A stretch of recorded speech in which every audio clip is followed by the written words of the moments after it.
Computerized Start is brought to you by my awesome patrons on Patreon,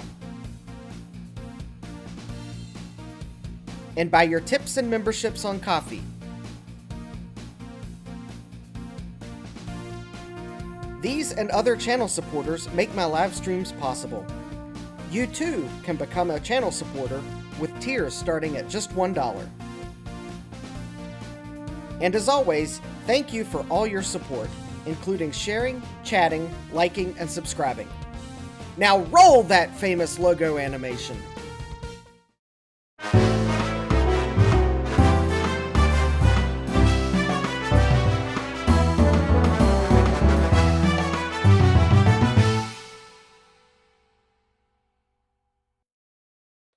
Good evening and welcome back to Computerized Start Live. I'm your host, Justin D. Morgan.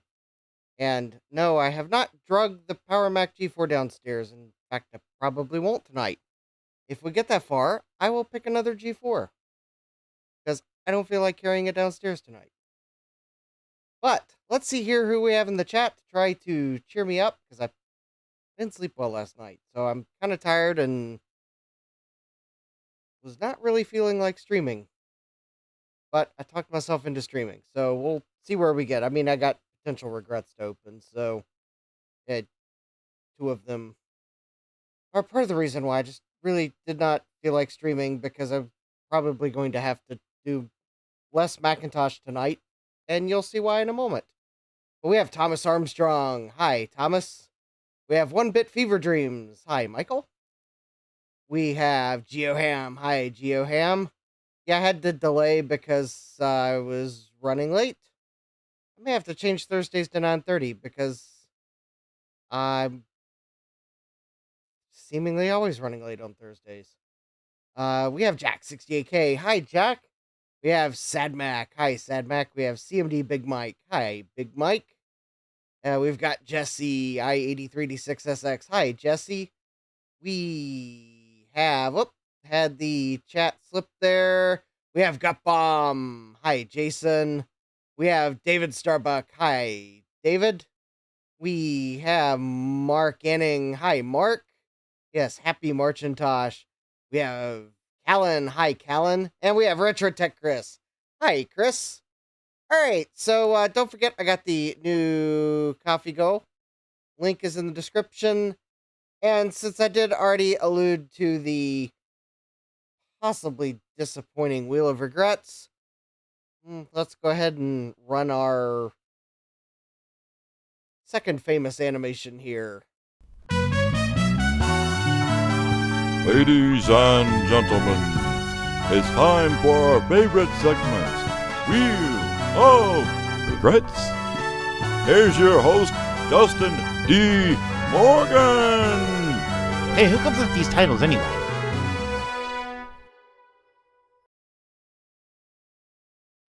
All right, and our Wheel of Regrets pile, well, is entirely on the table tonight. So this item I've had upstairs for the longest while.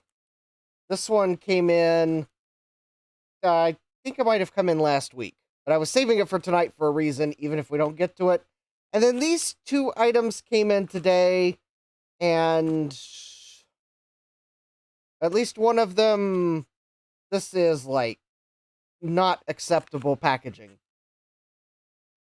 But let's go ahead and get the, we're going to do these in roughly chronological order so we can get the potential sadness last, because it's going to force me to pull a motherboard out.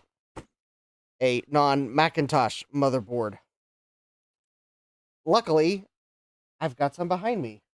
Also, at least the basement's only 58 degrees Fahrenheit, because yesterday it got up to like 80 some, and today it was snowing.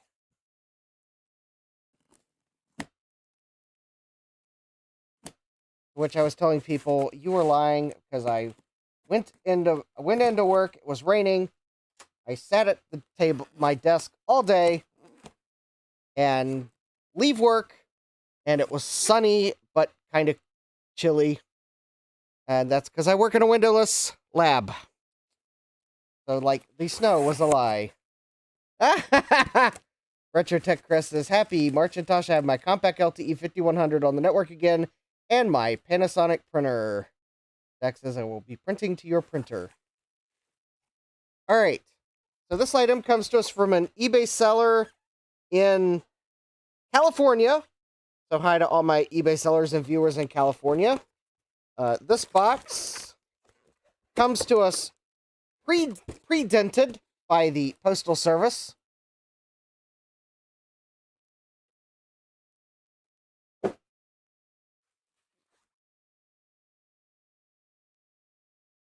And while I open the bubble wrap on this and folks guess what this might be, I have thought about setting up something on Global Talk for Marcintosh, and have once again decided that I really don't feel like opening a port on my router to do it.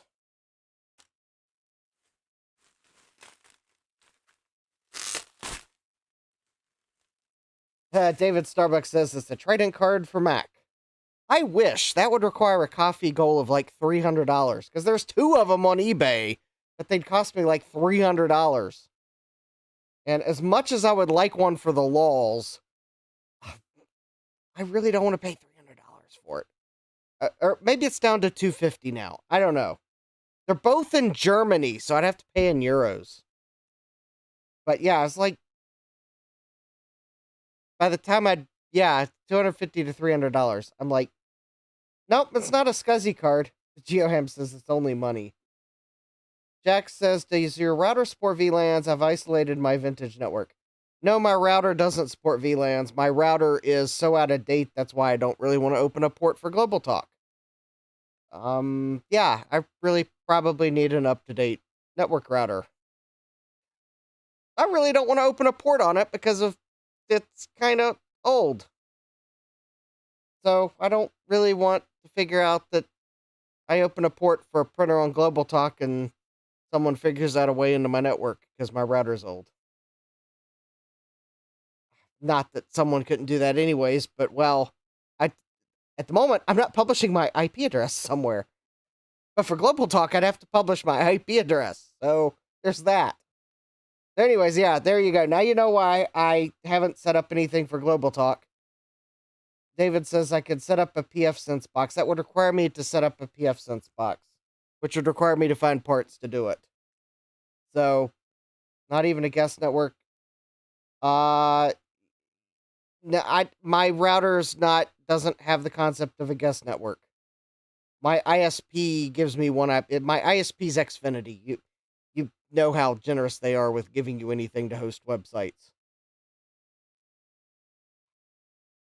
pfSense, Profit. I mean, I can look into it, but you all have to realize that I have a limited time for networking. Yeah, I'd have to set up pfSense. I have a limited time for networking. Networking stuff takes time away from other things. No one's guessed what this is, by the way. Yeah, that requires effort to set up pfSense. I did at one point try to set it up, and I let's just say I was never, the first time I tried to set it up, I was not happy with what I set up, and I never went live with it. So, no, it's not a VIC-20. Nope, it's not a Mac 2CI. No one has guessed what it is, because it's not a SCSI card. Okay, I just double-checked. It is not a SCSI card. You never know when eBay sellers will send you the wrong item. Hinac Light. Nope. Oh, no. The closest thing you all have gotten is, no, Gutbomb. It's not a new bus card. The closest you all have gotten is it is for a Mac. Nope, it's not an Ethernet card.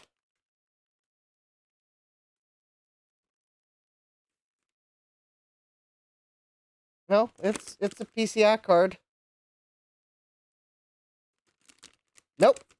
Has nothing nope, nothing to do with Trident, and nope, it's not a Rage 128 Pro.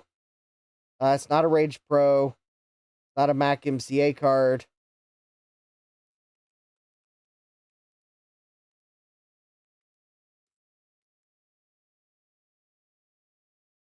It's non-upgradable. Does that give anyone a hint? There you go. Made in Canada. All right. Now, hopefully that will spur some... Thomas Armstrong says it's not a Smith Corona typewriter. Yeah, all right. So maybe made in Canada. I know someone has got to guess. Because you all are like so close. Oh, finally. We got a guess that's like on the right track. All right. Yeah, David Starbuck says Radeon 7500. Bit too new.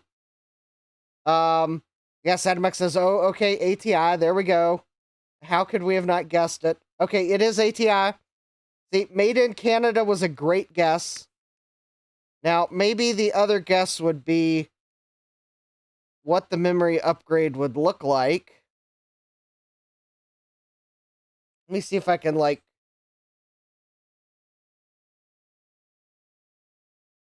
Nope, it's not a Rage.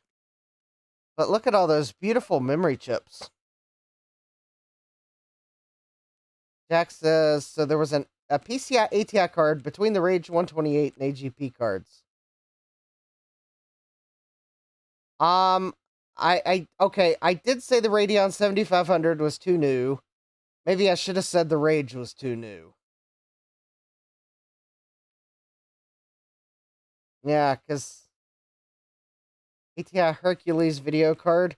Would it help if I, like, show you that you are so close? Oh, there we go. I'm actually, if you know your logos, I am, that's actually a decent hint right there.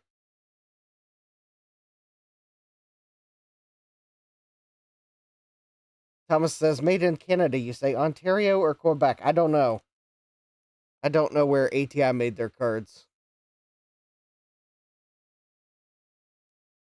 Hercules video card, 64 megabytes. No, 64. 64 is in the model name. See, there we go. See? 64. Not a Matrox card. It's an ATI. But hold on to that Matrox idea there, Callan. No. All right. I'm going to have to give it up.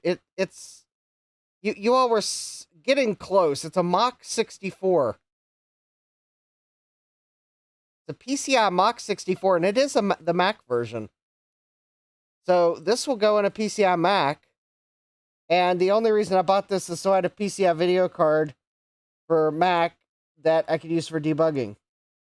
Because I think this will work in, like, System 7.5. It's David Starbucks says, Mach 64, that was my next guess. Not.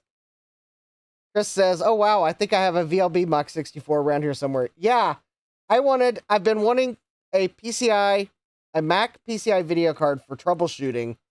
So if I get a PCI Mac and the onboard video doesn't work, or it's missing the onboard video card, I wanted a card that I could, 1bit says, darn it, I was guessing Mach 63. I was so close. Anyways, yeah, so it's a Mach 64 card for the Mac. We'll have to try it out. All right, but this next item comes to us from an eBay seller, I believe in Texas. Talk about our trends. Yeah, it's Texas. I would like to point out that this is not an embarrassing item, but I'll let you all take a guess of what this might be. Oh, well, I might have slightly spoiled it, but... Texas. I was there 3 hours ago, lol. Well, yeah, maybe I should have had you pick this up for me. Oh, wait, yeah. You just still had to mail it. All right, so I've been watching this item for a while, and I finally decided that because it's Marcintosh, I was going to go ahead and pick one of these up. Oh, wow, that's nice. I think I'm on a roll here. This was assembled in Canada. Hi, Mike's Future Retro. Welcome. Yeah, again with Canada. What is up with me buying Canadian things? Unfortunately, the trend is going to end here after this item. All right, but I'm going to go ahead and open this up. One bit says ATI Gravis ad-lib card. Now, because Callan actually managed to guess what this one was, despite the fact that I hadn't opened it yet. And I'd been watching this auction for a while, and I think they have more. I think they might have a few more. Hey, Saka Wrench, welcome. Yeah, this is actually a Matrox card for the Mac.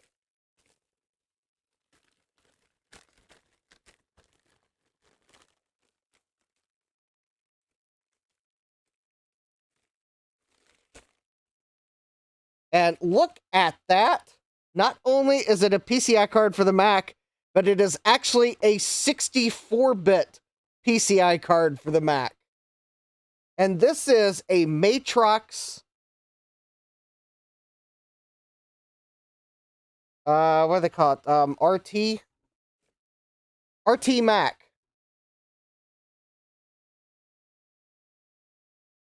So look at all this RAM on the board. We got RAM over here.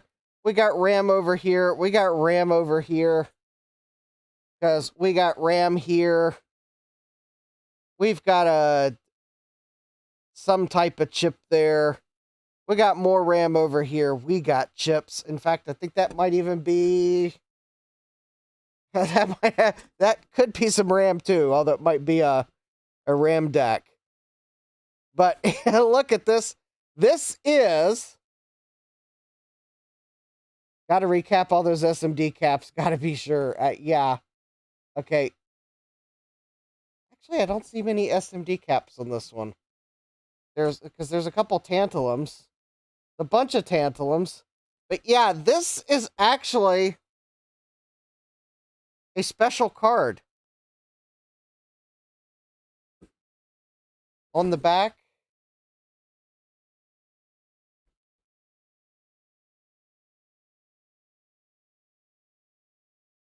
Zach says, I have indeed recapped a few Mac video cards. Yeah. RAM here, RAM there, RAM everywhere. Yes. So let's take a look at what else is in the box. Oh, yeah. Because this is actually a really cool card. Yeah, those orange tantalums do intimidate me a little bit. I will not lie, Jesse. They do intimidate me. Because this card has a breakout box. Oh, wow. This is actually... Oh, that's because there's metal plates in the bottom of it. That's why it's so heavy. I was like, wow, this thing's actually got some weight to it. Yeah. It's probably so it doesn't slide around your desk.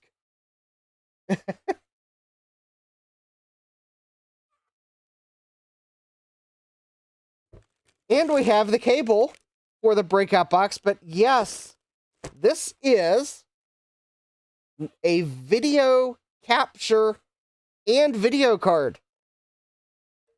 So not only do we have video in and out and audio in and out,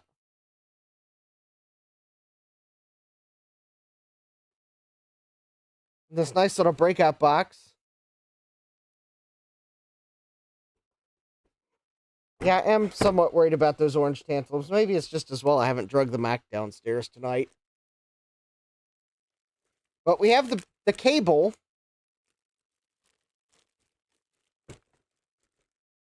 And then there's the card.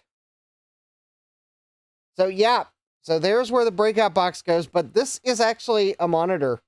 You just plug a standard monitor in and it will, it'll be a second display. Yep, Jack says prerequisite translucent cable included. Yep, that was about that era.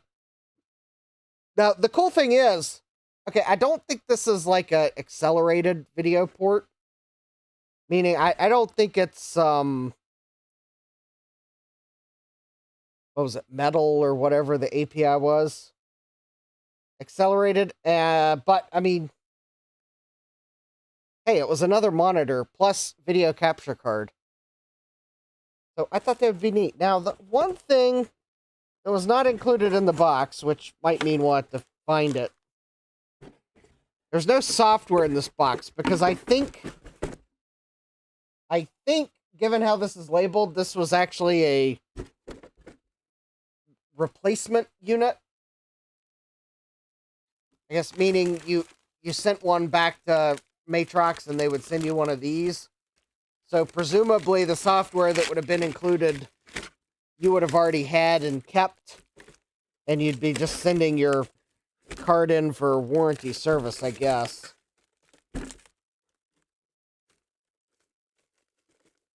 I've seen these cards on eBay, but the card doesn't really do you much without the capture card. And Thomas says that'll help the G4 heat the room. Well, heat's not really my problem, except, I guess it is going to be tonight, because it is going to be cold tonight. But anyways, that is a really cool card. Jack says, Macintosh Garden was blocked on my hotel's Wi-Fi this week. Ooh, that's a boo. A replacement for an RMA one. Yeah, so that's why there's no software in it. But hopefully the Garden will have the software. In fact, I'm actually going to go check now. And all I can figure is your hotel was blocking the Garden because they're just a bunch of PC fanboys. Either that or they heard the word garden and they immediately thought of a certain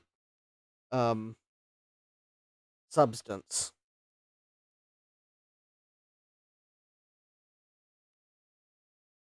All right, let's see if the Macintosh Garden has the software for that card. I'm pretty sure it's out there somewhere. There we go. Ah, what do you know? I think the Macintosh Garden does have it.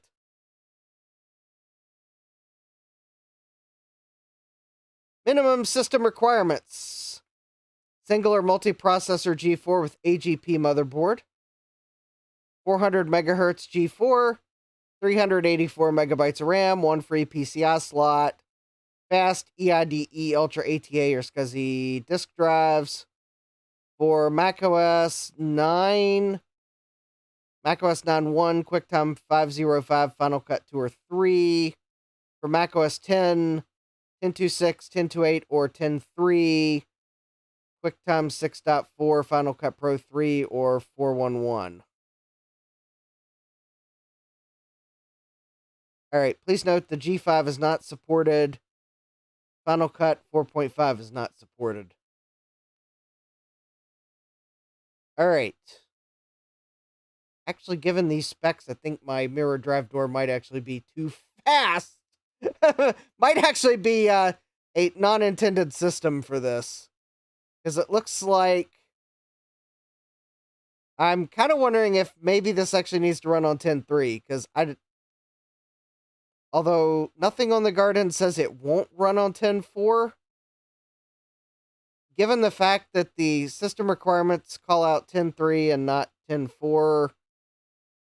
Kind of might be a clue. Okay, they recommend a 667 megahertz or faster G4, 512 megs of RAM, greater than 1 megabyte combined L2 and L3 cache per processor, 133 megahertz or faster system bus. All right.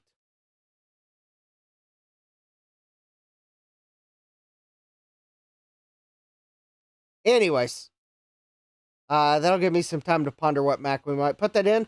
While we go open these last two packages. Yes, there's two of them. We have an eBay seller in California. So, hi again to all my eBay viewers and sellers in California. I bought these items together and they shipped them separately. One of these two I was more disappointed to see was shipped in a manila envelope than the other. But I was kind of disappointed they were both just simply yeeted into a manila envelope. Because actually, this one, I was able to open easily and then reseal and now open again. So, you know, it's amazing that this actually got delivered to me. But I bought what you can probably see is clearly a processor. But wait.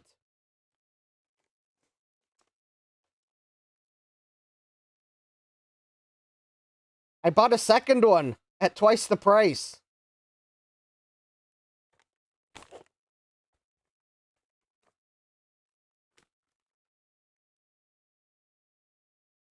And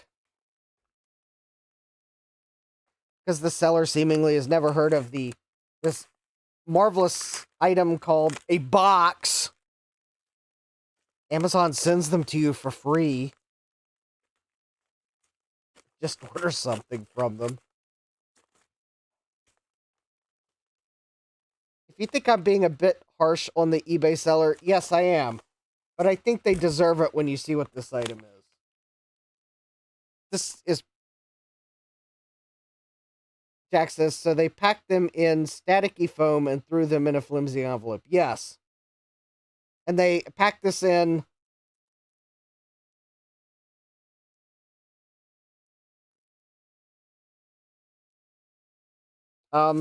depending on which side of it, one layer of bubble wrap, and then threw it in a flimsy envelope. All right.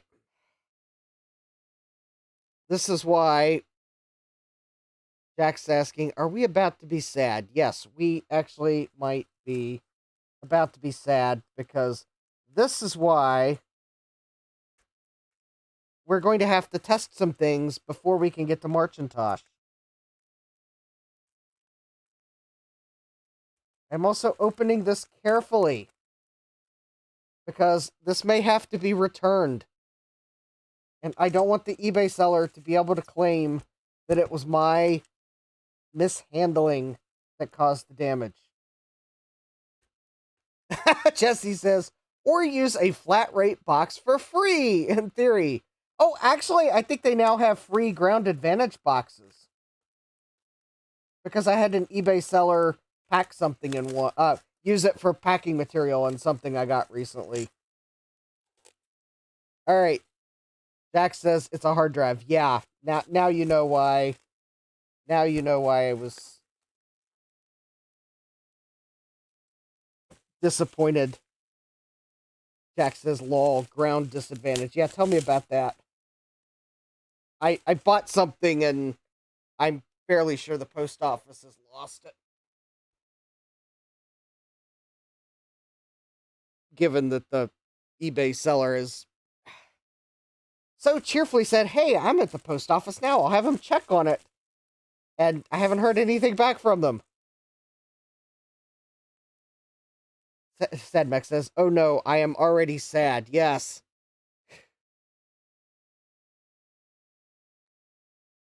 All right, so we have what is theoretically a Seagate Barracuda. Oh, it is a SATA hard drive. Oh, I guess I did buy a SATA hard drive. Okay. Oh, GeoHam says, I think only certain sellers are getting the Ground Advantage boxes so far. Well, USPS, you've sent a Ground Advantage box to at least one seller that's using them for packing materials, not sending Ground Advantage packages. Yeah, we have a SATA hard drive, which could be dead. Did I? Wait a minute. Okay, I'm not saying that I didn't buy a SATA hard drive. Because sometimes I buy the wrong thing. Sometimes I forget what I bought. Okay, I think in this case I really did forget that I did buy a SATA hard drive from the seller.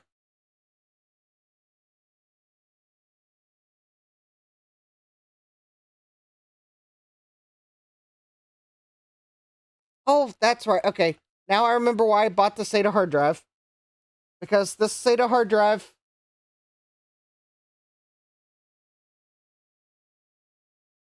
you can limit it to 1.5 gigabits operation. So that's why I bought it. Jesse says, I'll send you a 320 gigabyte for free, lol. Yeah, I might need it after this debacle. All right, so we will test this, even though it is a SATA hard drive. Although, being a SATA hard drive, I think that means I could theoretically just plug it into my streaming computer with an adapter, and I don't have to go set up a motherboard to test it, which actually would be kind of nice, because then that means we set up a motherboard to test the processors. But, actually, first, let's do this. Let's see if the thing even spins up.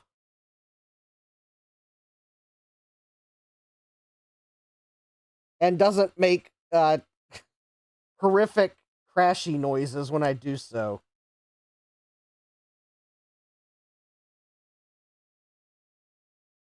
Oh, also, oh, I don't have the. Hold on, I don't think I have the power adapter plugged in. Yeah, I've got one of those. I got it. It's right here. There's my USB tester doohickey. There's the SATA cable for it.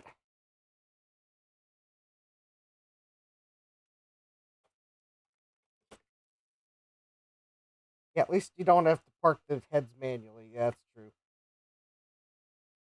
The USB cable is a bit short, so I'm going to have to set it to the side. Let's see here. Plug that in. And then let me see if I can find the power adapter to plug it in.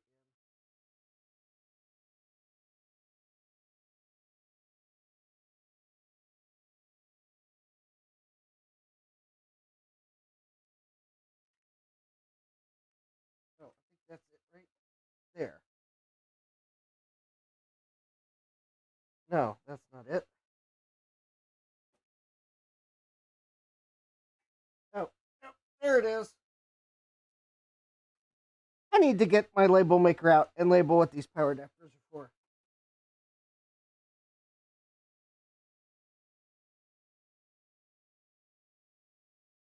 Oh.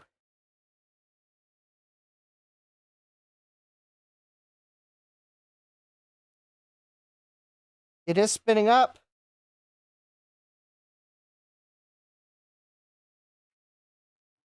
Windows did just detect it. Oh! Oh, wow! Look at this! All right.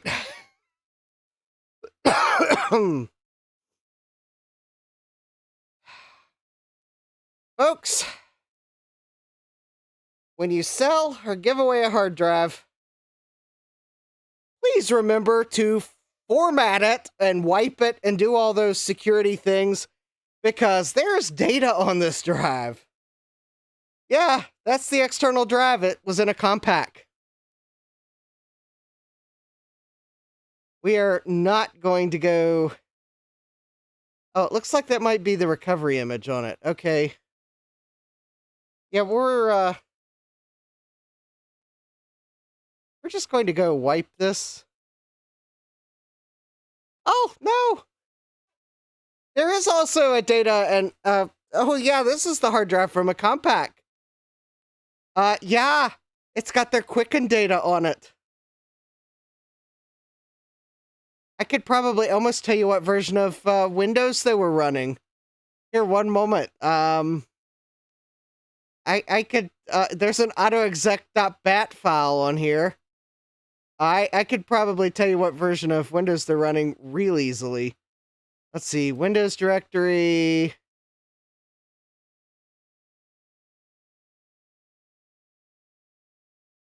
Windows system. Oh, come on. Can't be that hard to tell what version of Windows this is. It's got a note. Oh, here we go. Notepad.exe. Properties. Details. It is version date modified 2008.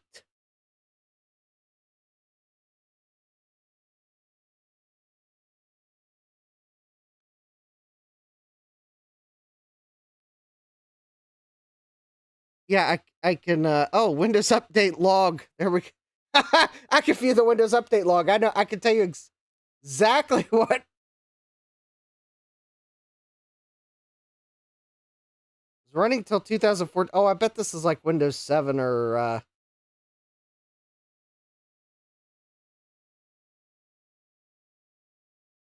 I can't tell what version of Windows they were running. But anyways, I'm going to go ahead and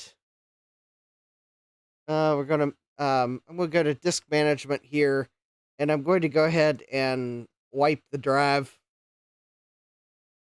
No, we are not going to search the hard drive for JPEGs.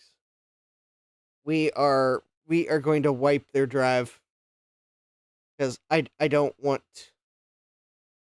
I do not want to find out what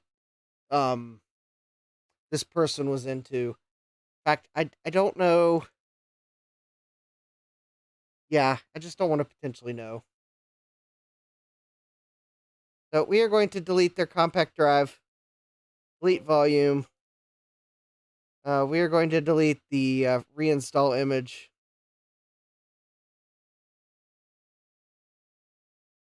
Yeah, I'll give the seller the factory of the doubt. Maybe they didn't know.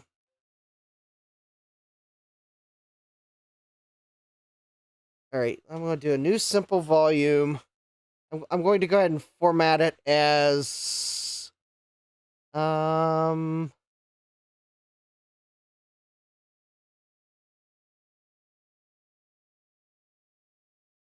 I'm going to format it as exFAT.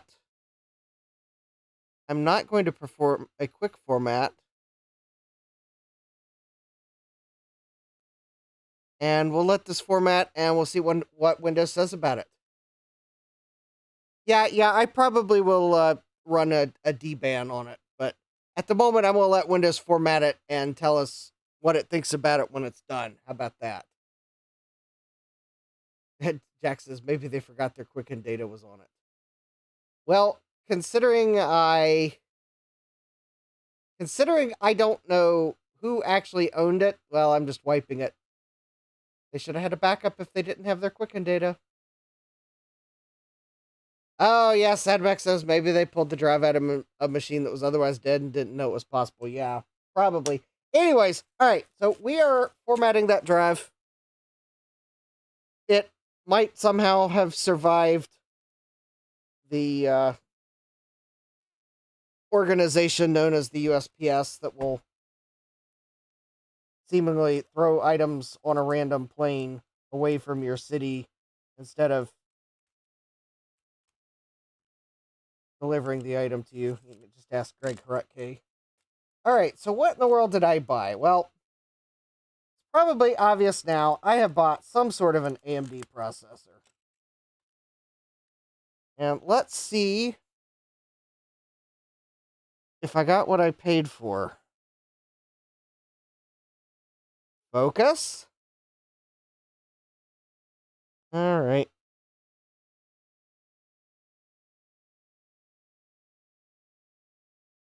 A62 plus 550. All right.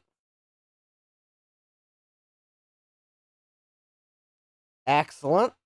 That does look correct.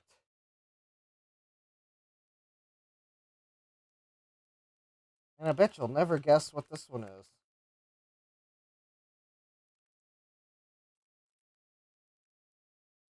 Other than I think I told you. And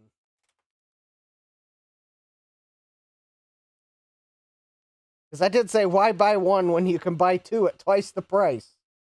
Yes, I bought two A6 2 Plus 550s.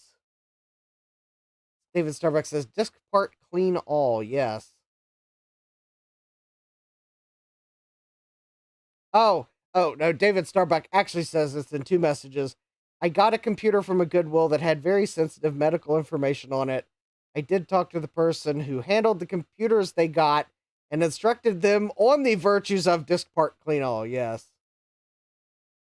Sadmax says, oh yeah, that person probably also needed a reminder on HIPAA. Well, actually, probably the person that donated it needed a reminder on HIPAA. Because I'm not necessarily sure, although correct me if I'm wrong, but I'm not necessarily sure the violation would have been on Goodwill's part because they didn't know it had private medical data on it. Although maybe they would be liable if they were told it did. Uh, but the medical facility that donated the computer to Goodwill, now, they probably violated HIPAA.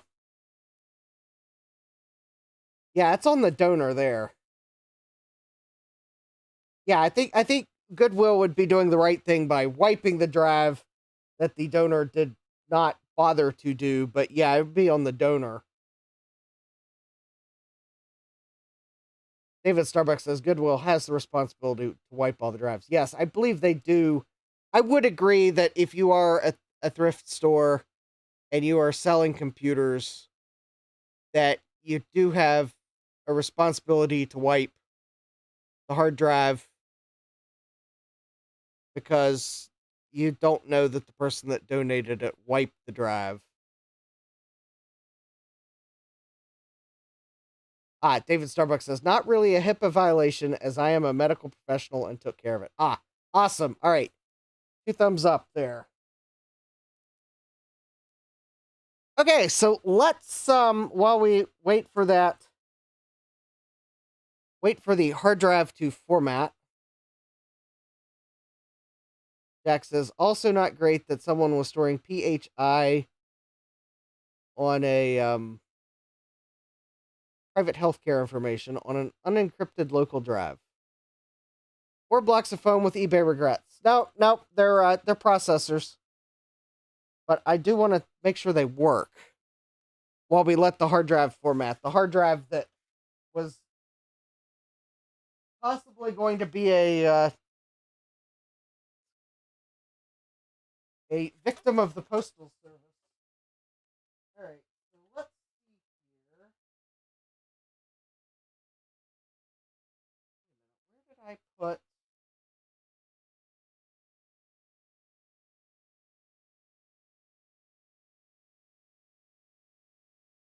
All right, hold please while I try to remember where I put the Zeus motherboard we were looking at last week. Hmm.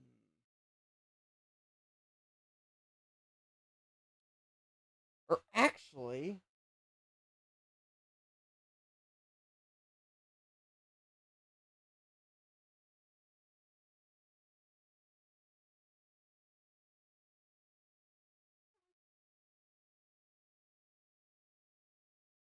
I had to move them off my bench, and now I don't know what I did with them. All right, one moment, please. Oh, David Starbucks says it was a computer from an individual, not a health provider. Oh, okay.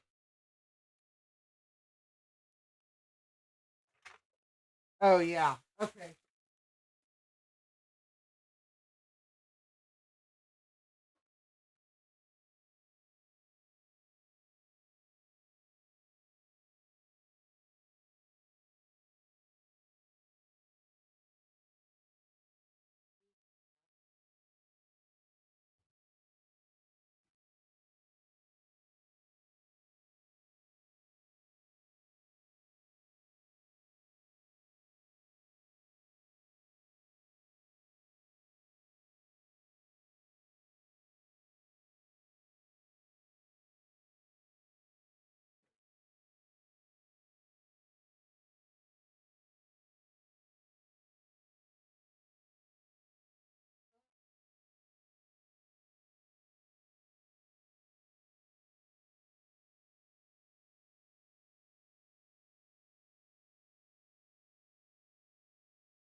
Alright, we will use this motherboard. It's not the one I was initially going to use, but it is a working board.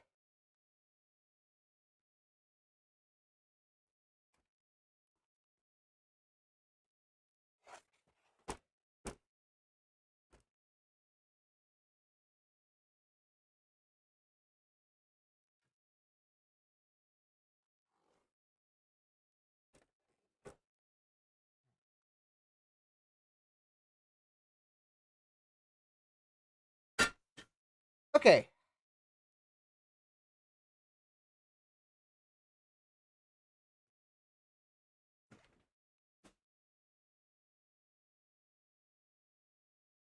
Hey, hardware hacker, welcome. We're still testing potential regrets.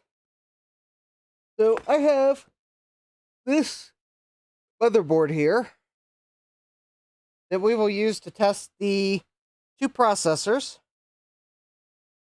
So, all right, I do like this motherboard. This will make it quick to set up because it has a jumper for the multiplier and a jumper for the bus speed, and you just move the two to the setting you need. So I was using it with a 4.5 multiplier CPU, and I just need to move that to 5.5. I think that gal there, it looks like that gal is what's taking the single jumpers and probably turning it into the signals that the whatever chip's doing the clock and whatnot needs. So I think this board, there we go, 5.5 multiplier. We'll go ahead and remove this processor. And, all right, let me check the voltage.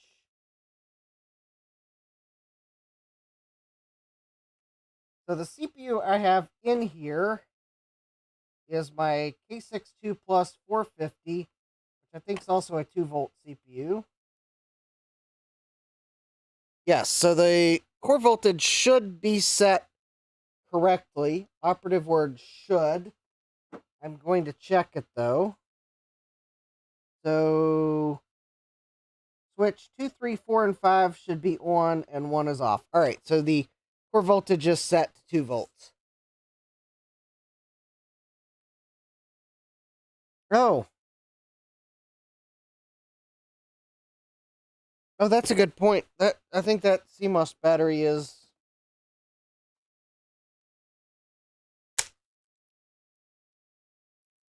in need of replacement. Yes, it is a very shiny CMOS battery, but it is a very generic CMOS battery, so I think it's the original one. So I'm going to take the opportunity to install a new CMOS battery. David Starbucks says, raise your hand if you're glad they got rid of jumpers around 1998 or so, and let the BIOS do all that for you. Yeah, alright.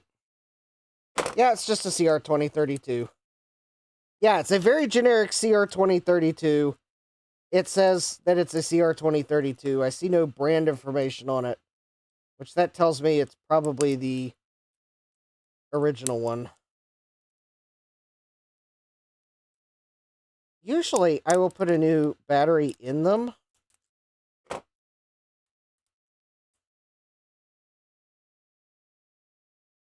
The first time I use it, but right, on a very special battery of CR2032.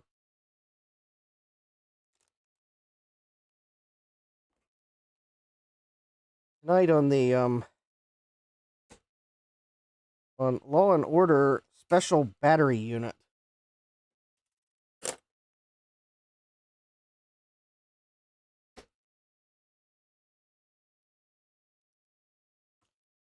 Yes.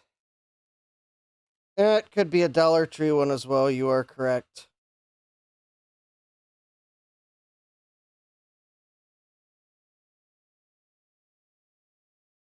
It does kind of look like it's been kicking around for a while, though. kind of how it's kind of scuffed on the top, like it's been around the block a little bit. All right, so we've got the voltage and the frequency set, the bus speed set. We've got a new clock battery in. I'm attempting to get the processor off of the tape. All right.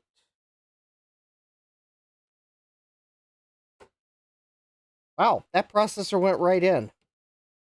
Jesse says, you're probably right there. Yeah. Because kind of, if you've got a coin cell battery and it's older, I mean, they sometimes do remain shiny, but sometimes the older batteries kind of get a haze on them. Looks like either they're hazy or kind of looks like they're scuffed up a little bit, or maybe even the oils of whoever handled it are kind of finally start to cloud the battery surface. That's what it looked like. So kind of looked like it was hazy or cloudy or scuffed. And somewhere I really do need to find the... Oh, hold please. No, I didn't find the motherboard I'm looking for. But I think I did find the other parts I was looking for.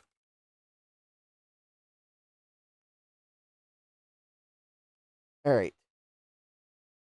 Uh, yeah, they do need it. Well, they need a heat sink. That's what I was looking for. Because even though I obviously set the...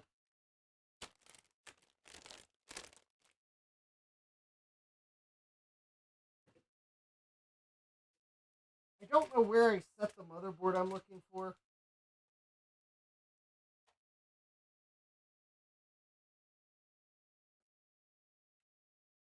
But there's the hard drive and GoTech I was looking for.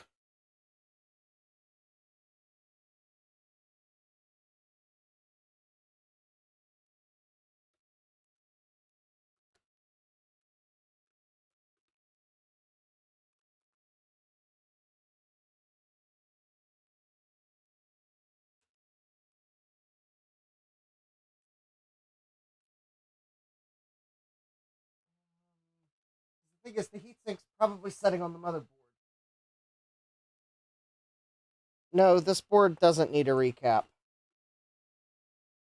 Not yet, at least.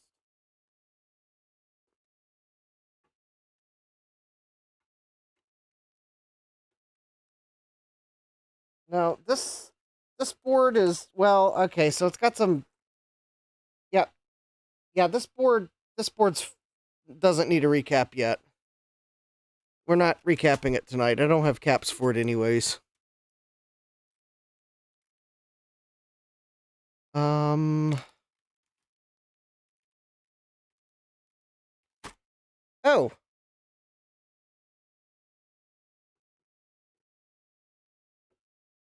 you know what's mad, dog? The first AGP video card I found was my Mad Dog video card, so we'll test it.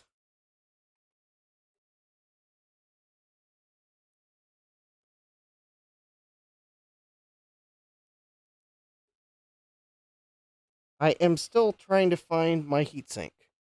I am not going to power this up without it.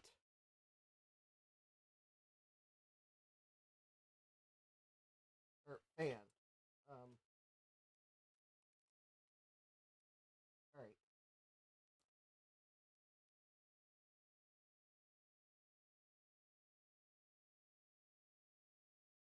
All right.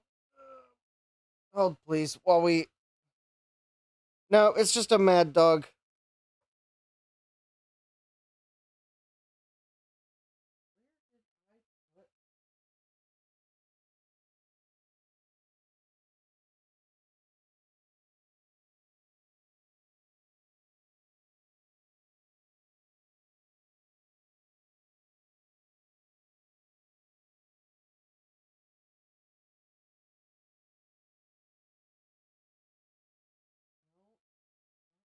Alright, still trying to find the motherboard.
Okay, I found a heatsink.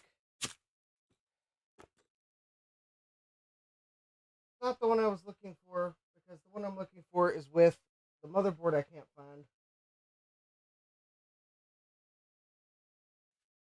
I don't know where I set the motherboard. It's possible I put it in a box or something, and I just don't remember which box I put it in. It'll show up.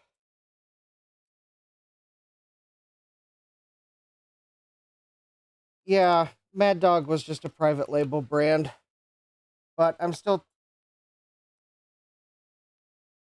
gonna do a Mad Dog build at some point. It'll be a video. A couple of them already asked me about it recently. It's on my list. I will get to it when I get to it.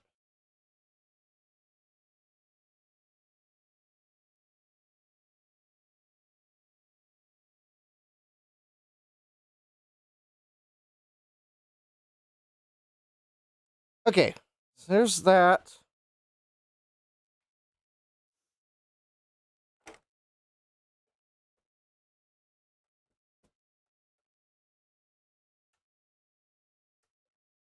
Okay.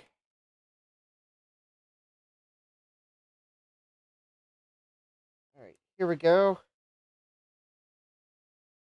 I've got video card. I've got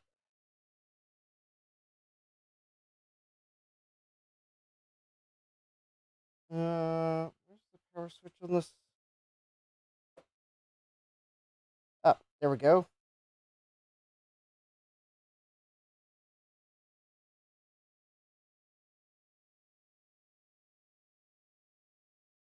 Oh, I probably should turn on the smart outlet. That would be smart. All right.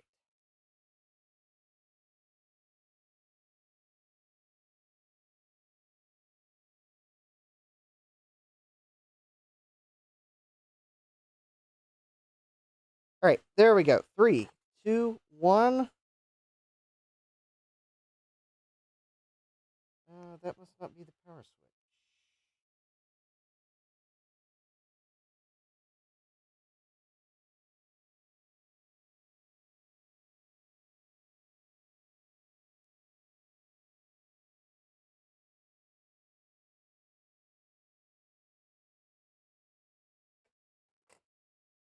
Hold, please. I don't see the power switch. The one I thought that was the power switch isn't.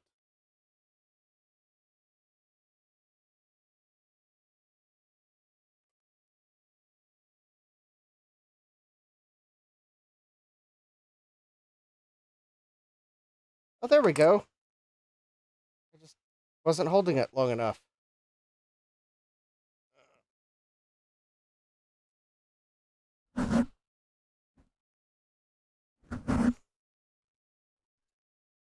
And what do you know?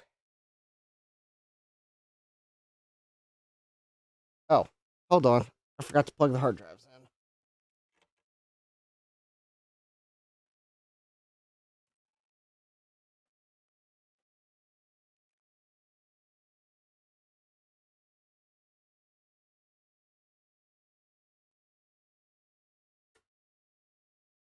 There we go. That's better. Hi, George something 5. Welcome. We are testing potential eBay regrets.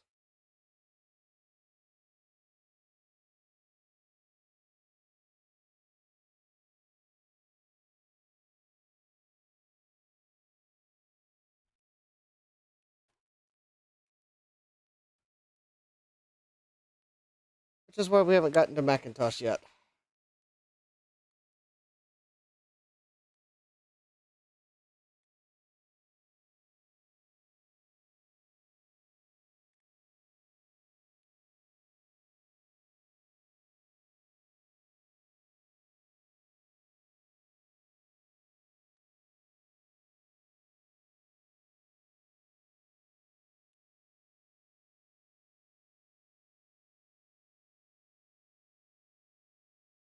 That all looks fine. All right.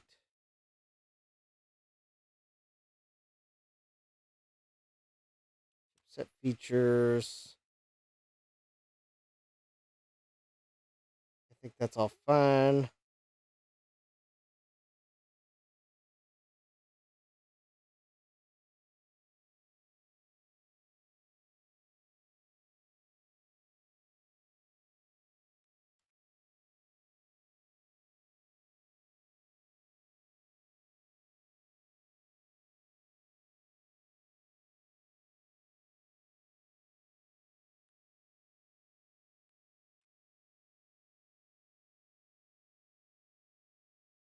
Okay. Yep, I think those are all good. Let's see here. Save and exit setup.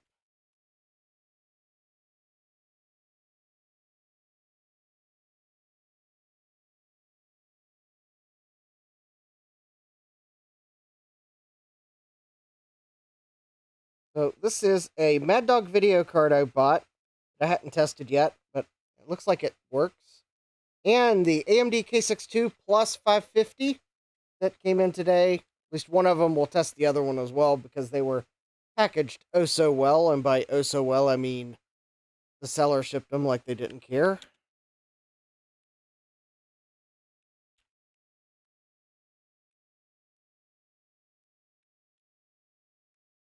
Also, I believe if anyone's curious, I think the hard drive is... Oh, it's 30% formatted.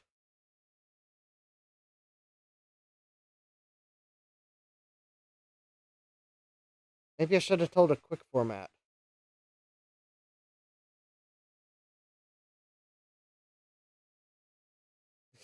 Jack says they cured one side to wrap it in bubble wrap. Hi, Dave. Welcome. Yeah. All right. So 3D, the super zoom. It's just gonna 280 frames a second. Wow. Chris's 3D benchmark.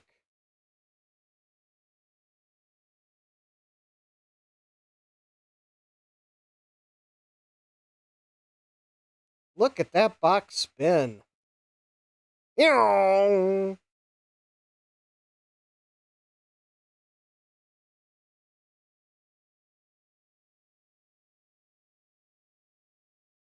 $53.9 frames per second. That is amazing. PC player. Oh, that's actually nice. This video card doesn't have weird graphical anomalies. Also, I think... Oh, yeah, I was using my... Oh, I'll have to change my scaler to not... My scaler's set for the wrong mode. That's why the video's all stretched out. I was wondering why the video looked funny.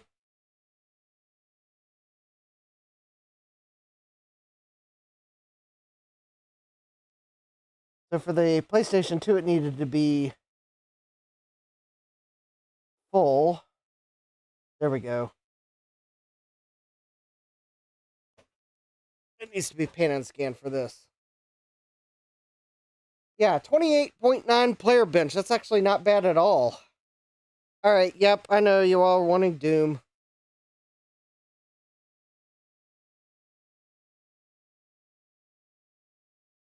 I think the board I was really looking for to run this in is an even faster board. This board's not really as fast as the other one. Because, folks, sometimes chipsets matter. 104.75 frames per second. Wow. Alright, and we will go ahead and go for Quake. Yeah, this one's the full resolution Quake. And it looks like it might actually be running in that resolution.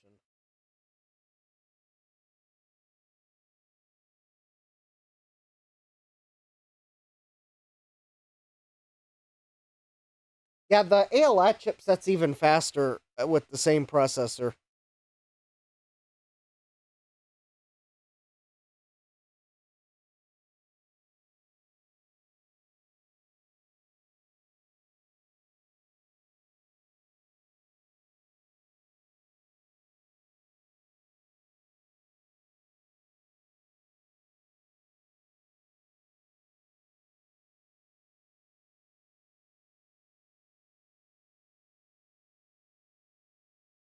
$18.4 frames per second.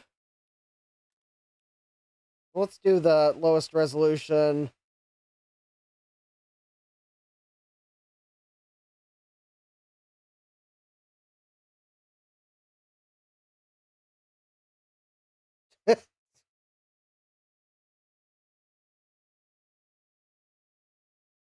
$95.5 frames per second. Wow. This processor is working very nicely. Alright, and we'll run speed sys.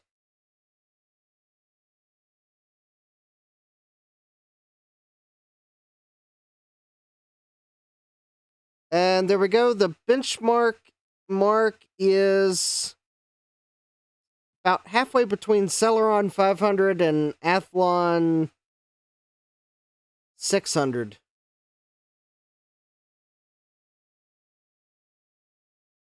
Interestingly enough, it's faster than a K6 III 500.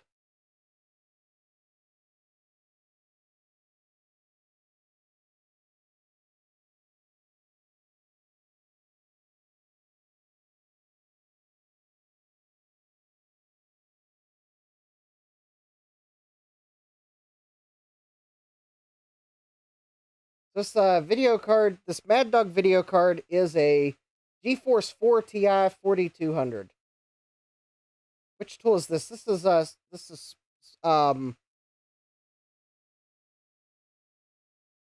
which one is it? SpeedSys? Yeah, it's SpeedSys.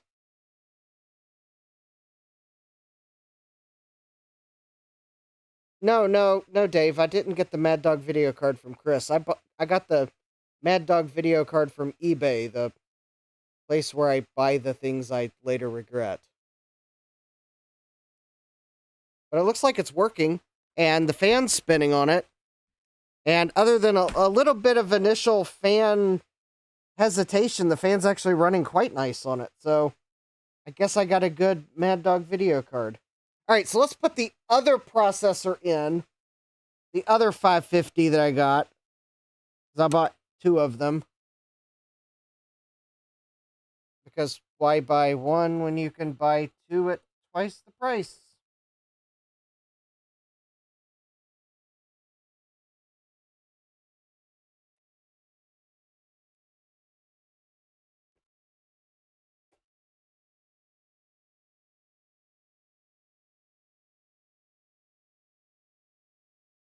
Actually, I think I got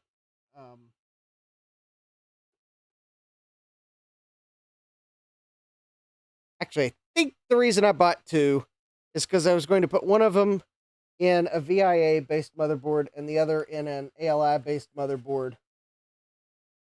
So one of these is probably going to stay in this motherboard. And the other is going in one of my ALI based motherboards. And I think I want to pair it with a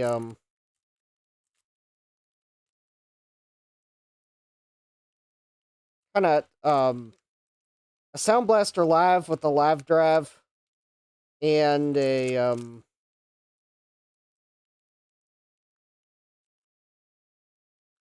like the best AGP video card that I can find for, we'll say, maybe Windows 98 ish, 98 second edition.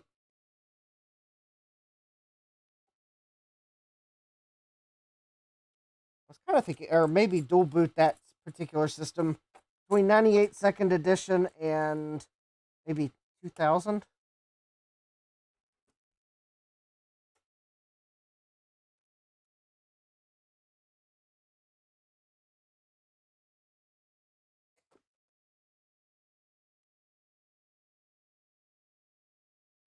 Yep, we'll benchmark this one as well to make sure it seems to be.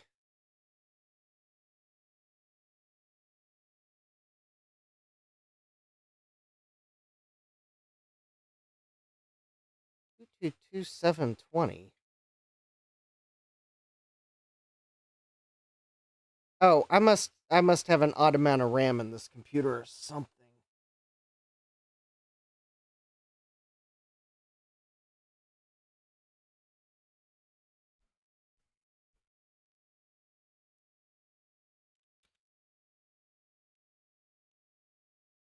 Also possible one of these DIMMs is not.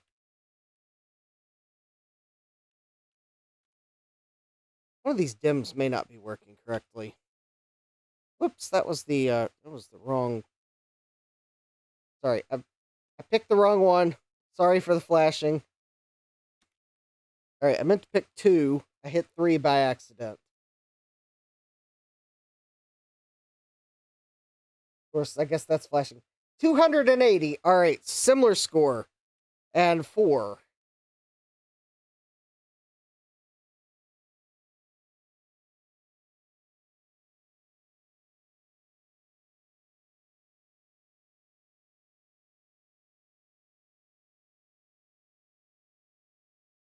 George something says, my eyes. Yeah. All right, 53.9 frames per second. I think that's about the same. PC player. I mean, you can have slight variations between runs, so.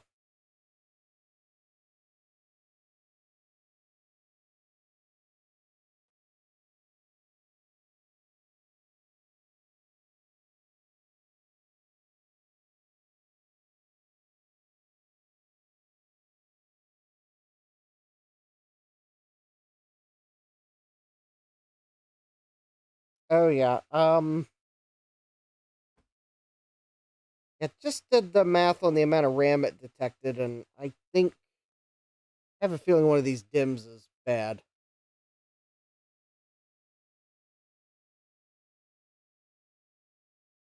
28.9 benchmark. I think it's about the same as the last one. All right, let's run Doom.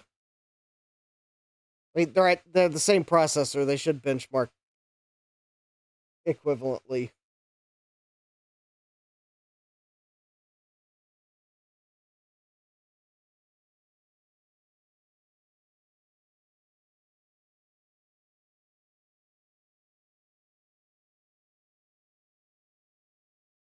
One hundred 104.61. Yep, that's about the same.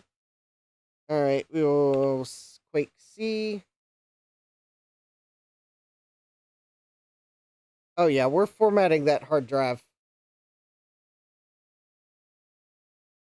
It's a 41% complete. Man, it is going slow. 95.4 frames per second.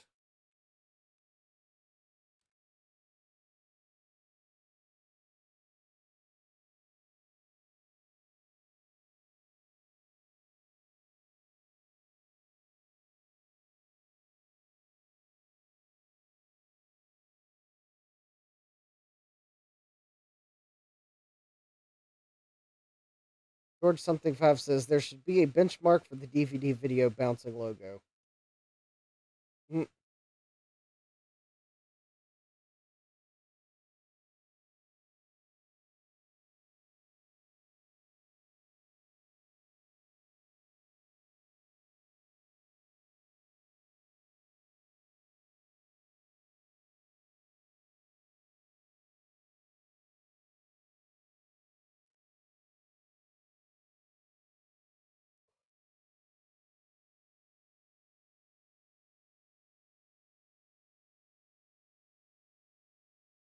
18.4 frames per second.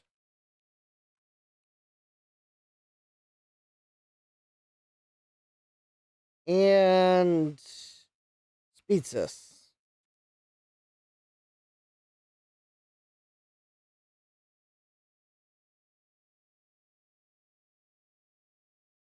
And I think the processor benchmark's about the same. Testing extended memory.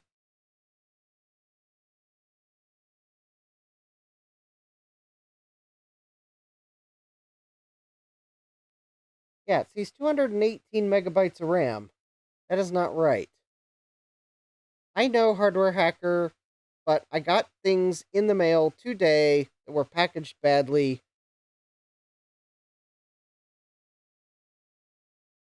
So we had to test them.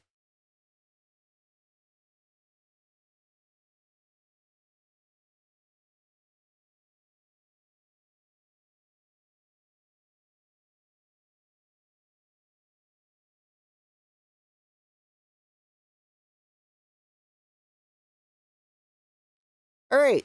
So this processor works as well. The only thing we don't know if it works yet is the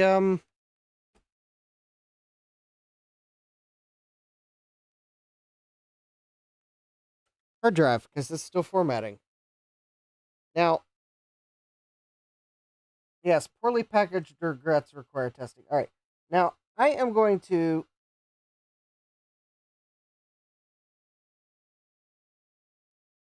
do something here real quick, because if I don't do this now, then I will forget. And the next time I pull this board out, I will have problems again. So, this board has 2 sticks of memory in it. I think they're the same memory that was in it when I bought it. And they are 2 128 megabyte memory modules. And one of them is not. One of them, I think, has bad memory. And I'm going to take a wild guess and say that the Infineon RAM is probably fine. And it's the Sync Tech that is not working right.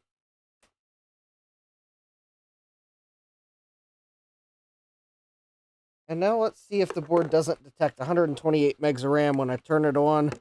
And that way, next time I use this board, I won't.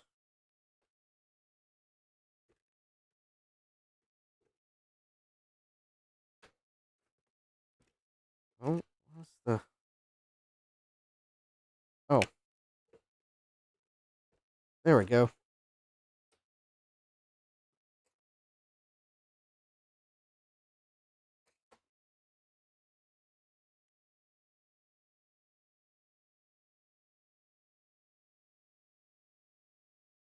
Okay, that's good. All right, we see 128 megs of RAM. Oh yeah, I bet the system really wasn't working that well at all because the SyncTech RAM module that I had a suspicion was the one that was bad. Because I don't know that I've necessarily had the greatest luck with SyncTech RAM or SpecTech. Excuse me, SpecTech.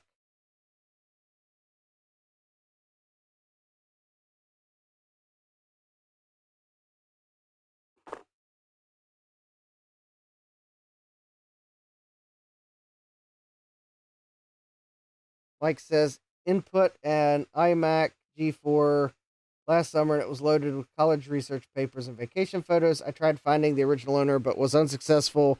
Then just secure format. All I'm saying is it's intriguing seeing into strangers' digital life. Well, it can be intriguing. Sometimes I just want to format the drive before I find something that requires reporting.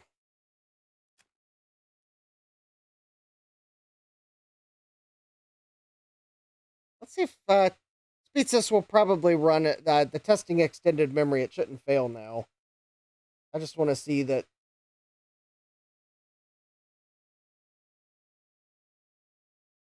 All right. So yeah, I think I've got a bad stick of RAM. Although I'm not going to call it bad until I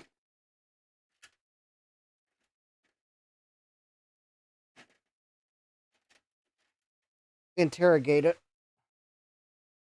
aka run mem test on it.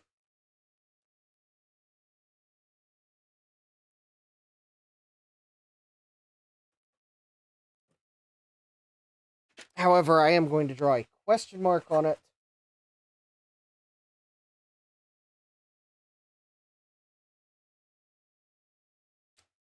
It'll prompt me to, because it could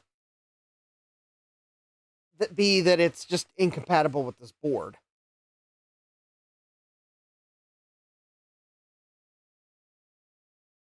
Oh yeah, that that could also be just a bad stick of RAM. All right.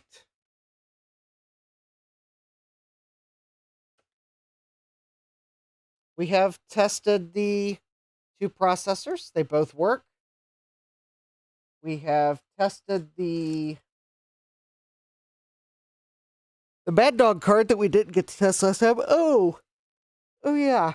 There is one other thing. Was one other regret we've received recently, and it did not get tested. So I'm going to unplug this hard drive, which has my MS DOS and DOS bench on it. It's a 6.5 gigabyte hard drive. All right, let's set that aside here for a moment. Now, I think it was on Tuesday, I opened a package that had a Mac Store hard drive in it. This one here. And since we've sidetracked ourselves with Wheel of Regrets testing,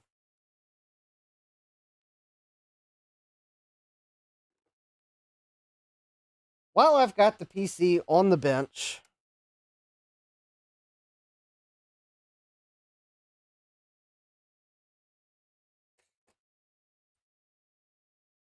we are not going to run mem test.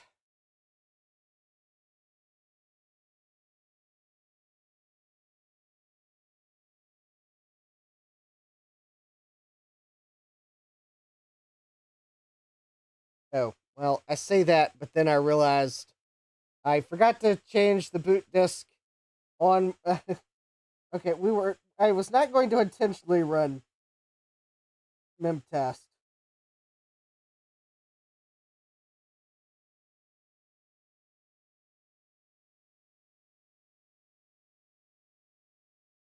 I would say that my GoTech aimed to misbehave.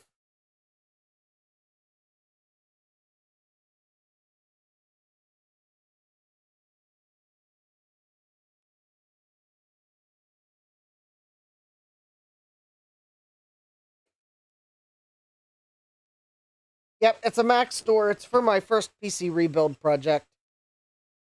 I'm hoping we'll get to the point where I can pull a Mac on the bench. Some Mac on the bench.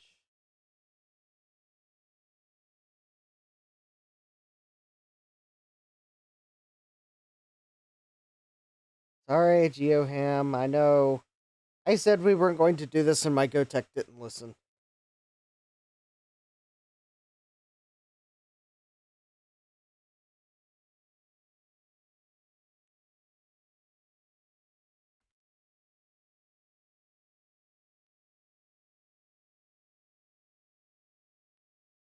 We are going to see if this Mac store will format, though.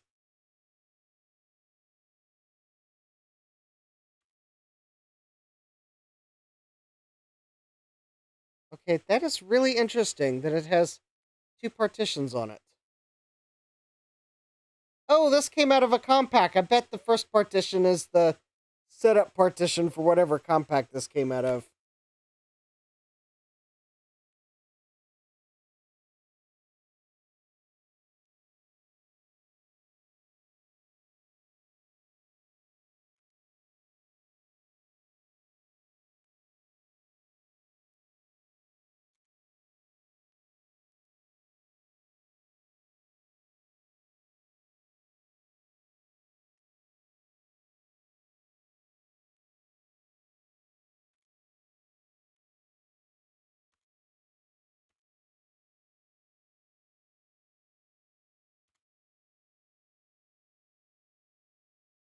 Almost says it's a sign of old memory, the forgetting thing. Yeah.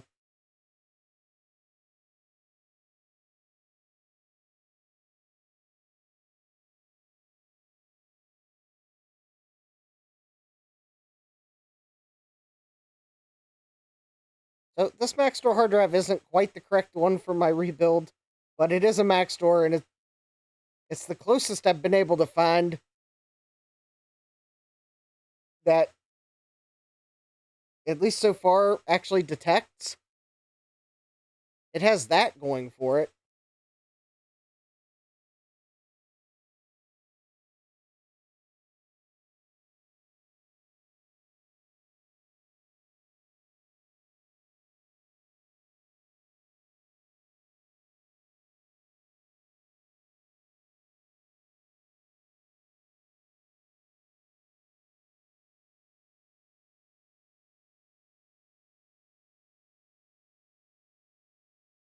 All right, while we wait for this format, I'm going to go ahead and install MS-DOS on the hard drive just so we can see that it works. Because we are waiting for this other hard drive to format too. It's at 55%. I am kind of curious if it's racking up bad sectors or if it's just... Oh, maybe I plugged it into a USB 2.0 port without thinking about it. That might be why it's running so slow. The format of the SATA drive.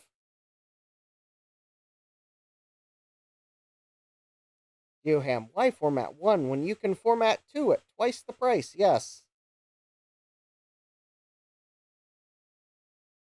David Starbucks says, one of these days I'm going to rebuild my 1998 computer. I have most of the parts, but I just haven't gotten around to it. Nice.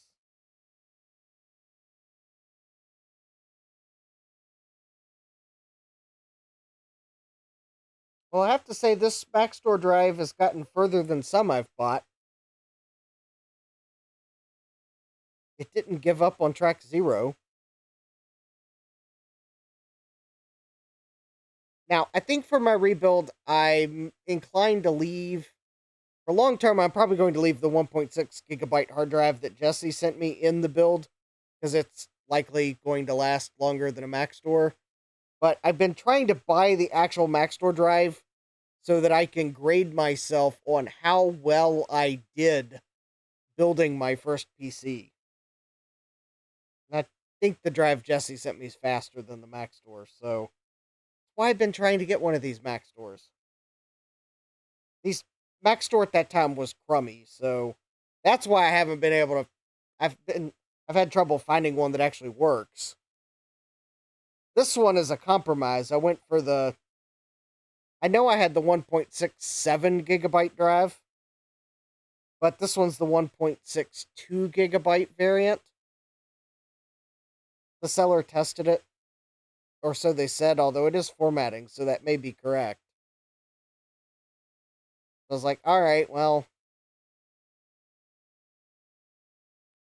David Starbucks says it will, however, not be getting spinning rust. Yeah.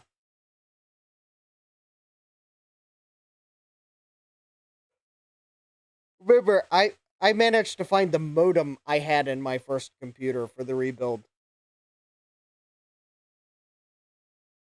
I'm going for grading how well I did. When I get it all back, when I get it together, I'm going to grade myself on how well I did. I'm going to try to do some research to figure out what the average computer would have been in, like, the average budget Pentium would have been in 90, like summer of 97. And then I'm going to benchmark my build to see how well it does. And then we're probably going to benchmark, like, given parts I already have, I'm going to try to build the average budget system from 95 or 97, excuse me, summer of 97, and then benchmark that. So that one I'm not going to I'm not going to build the average PC. I'm going to use parts I have to get as close to the average budget PC from summer of 97 as I can. Yeah, I'm afraid the average budget PC P3 yeah, I don't know that the Pentium 2 would have been a budget computer in 97.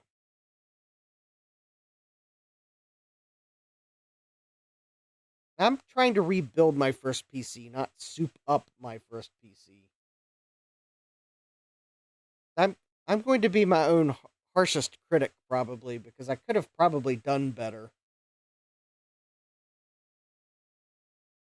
David Starbucks says I had a Pentium 133 overclocked to 166, a Sing Labs ET6000, 16 megs of RAM, and a Voodoo 1 in 96 if that helps. That could. I have a feeling by 97 the average budget PC was probably Pentium 166 to Pentium 200. Because I think the Pentium 2 would have been the high end PCs in 97.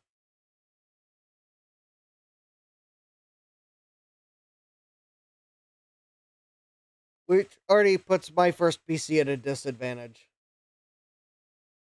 I think I went too budget for my first PC build.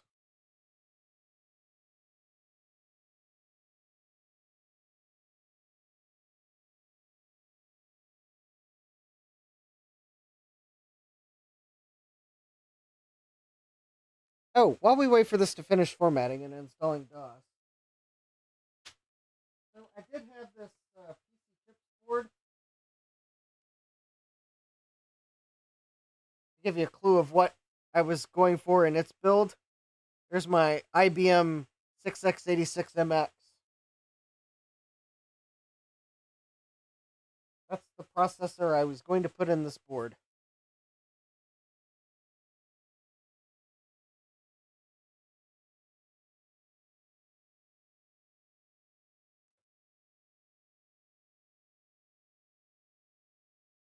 David Starbucks says, I used that until 98, then I graduated college and was making good money.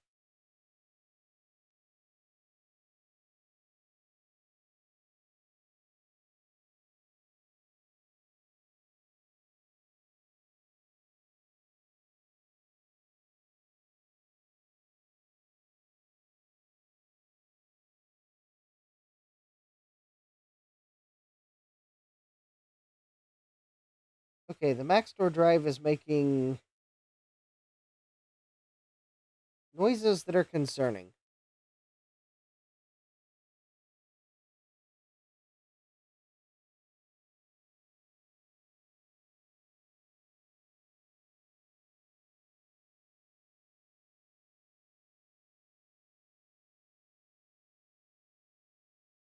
I'm hoping it's just finding a whole bunch of bad sectors at the end of the drive, not bad sectors at the beginning of the drive.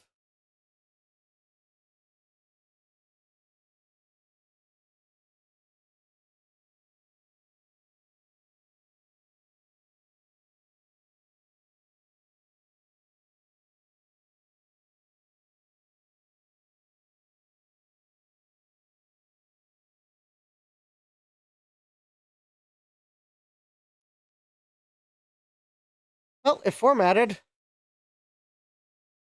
That's at least good. Although I have Maxtor noises, you mean. Yeah, I have a feeling we will, when we get into DOS, we will find that there are bad sectors on that drive. And at the rate we're going, we are not getting to Marcintosh tonight.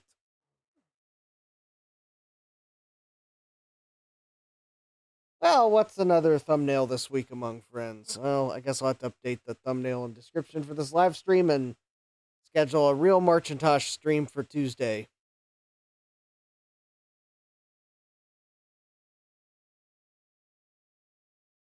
Thomas says it's written large fat table. Well, I mean, maybe it was writing the partition table or the fat table. It sure sounded like they were bad sector retrack clicks.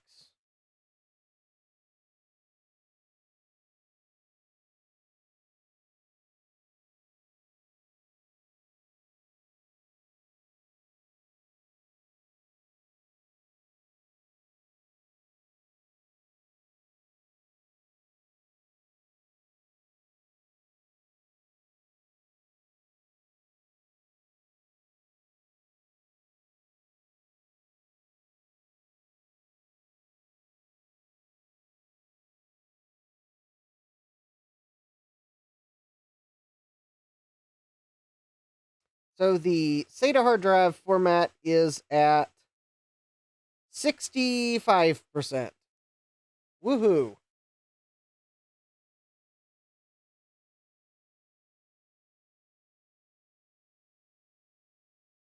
guess in other news, I got Creative Cloud installed on my new MacBook Air. I don't know why it took me so long to go to Apple Silicon. That thing is speed demon compared to my Intel MacBook Air. Plus, I've never heard it spin up the fans even once.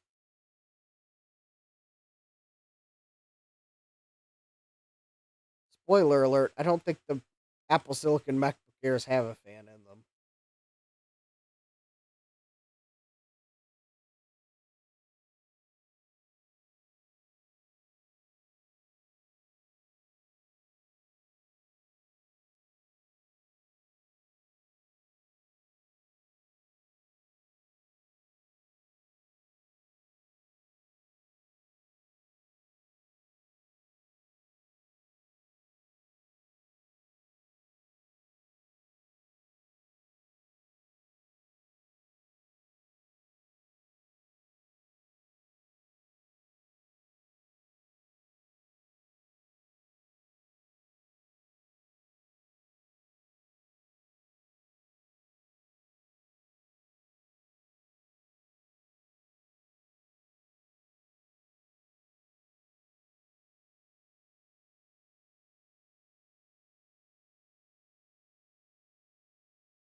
No, we're not going to run mem test next.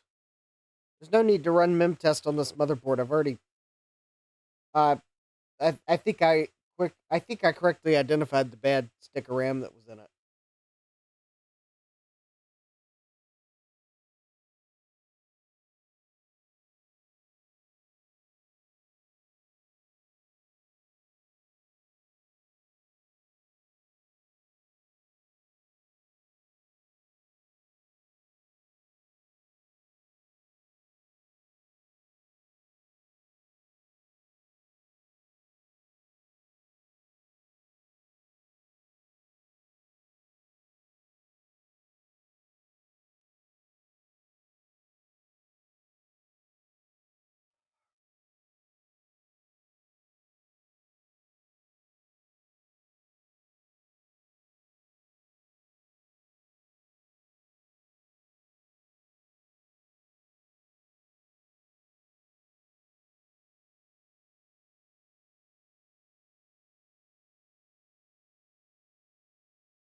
I mean, okay, the hard drive formatted. We installed DOS on it.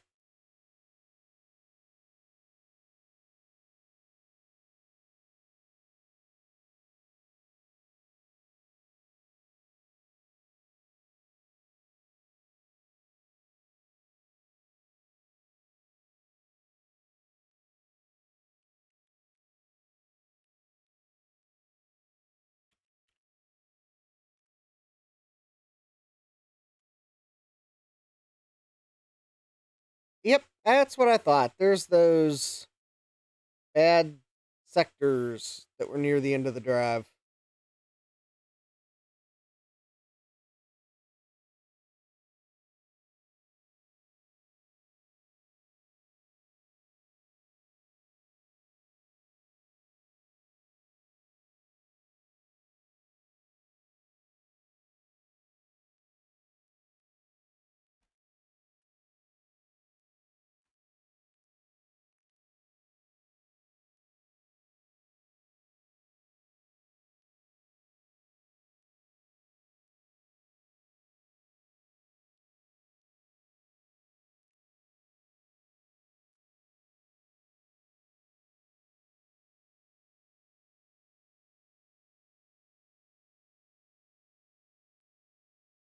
Actually, I was looking at this Mad Dog video card, and whoever made this card for Mad Dog, they used some decent caps on it.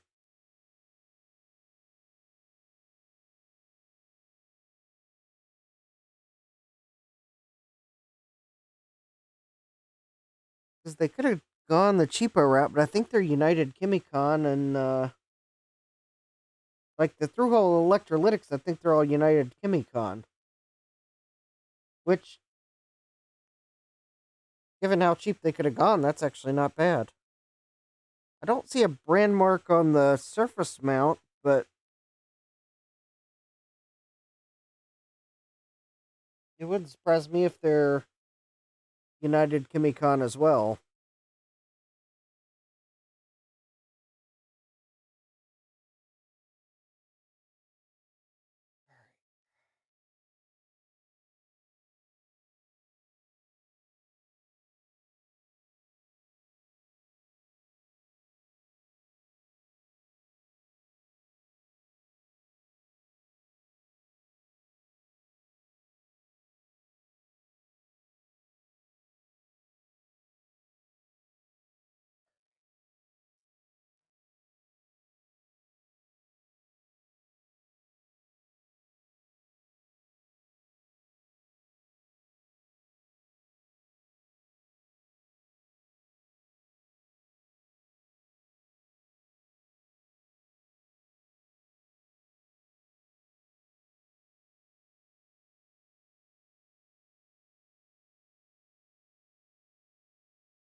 So I'm running ScanDisk on this drive just to make sure that it doesn't find more bad sectors.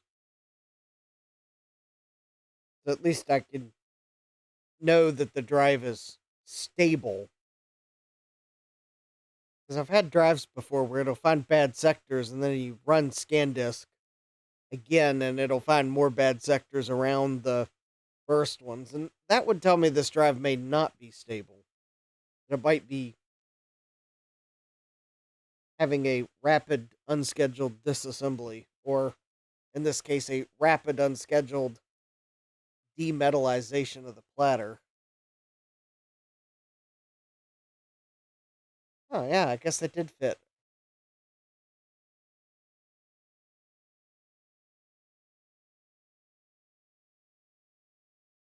All right, while we let this run, I'm also going to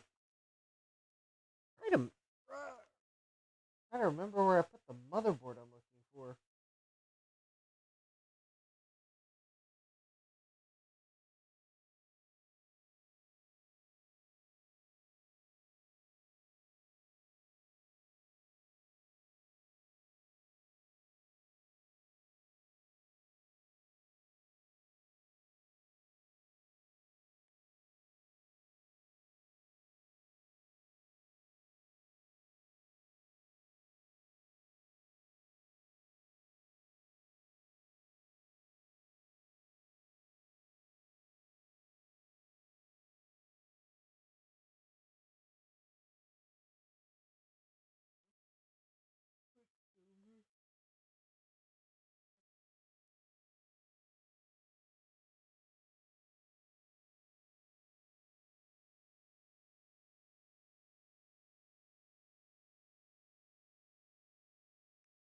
I'm thinking I must have set the motherboards I'm looking for.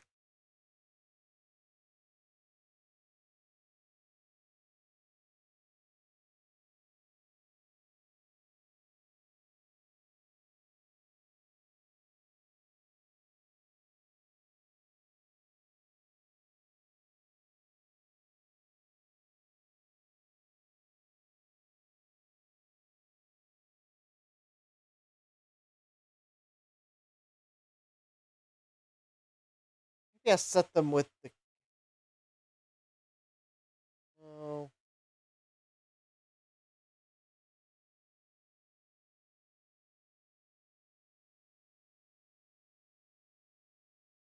I set them together. That's all I remember.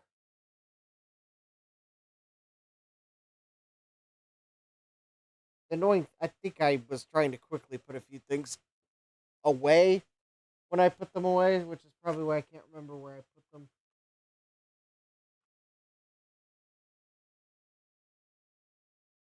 I'll probably find them and I probably will have just stuck them somewhere.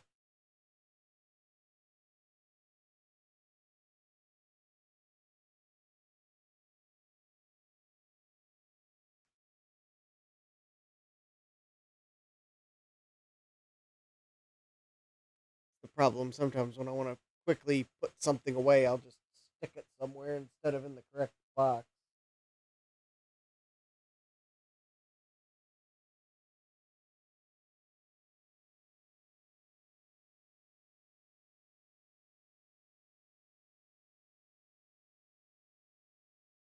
Ugh.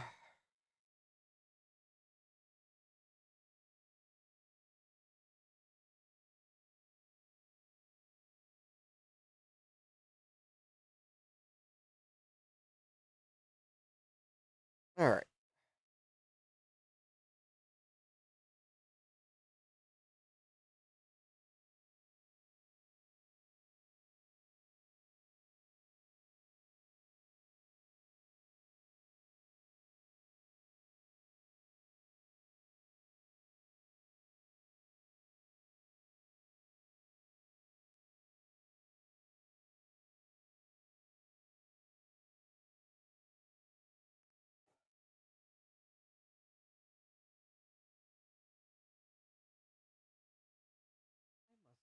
Stuck them. I think I put at least. I think I put at least one of the boards.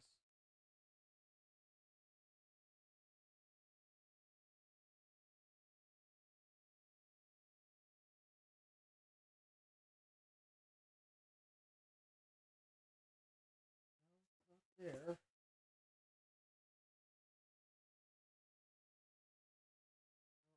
Not there. The dual pinion board I need to look at sometime.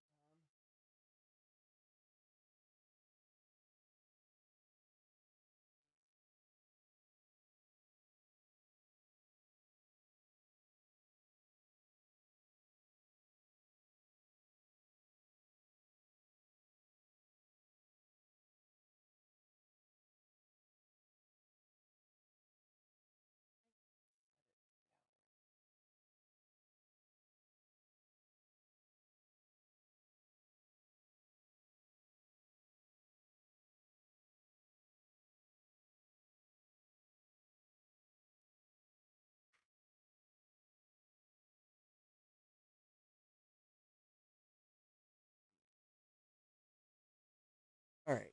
Still trying to remember where I put it.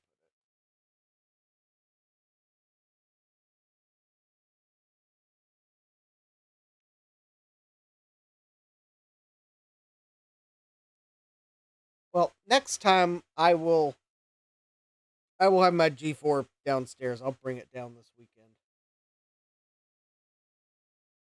So George something five is asking, what's the preferred way to support YouTube membership, Patreon, or coffee? Um,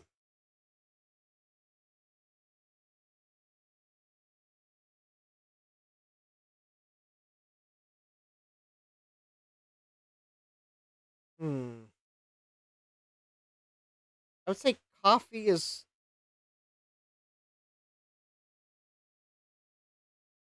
probably my preferred for one time. But if you're going to subscribe, then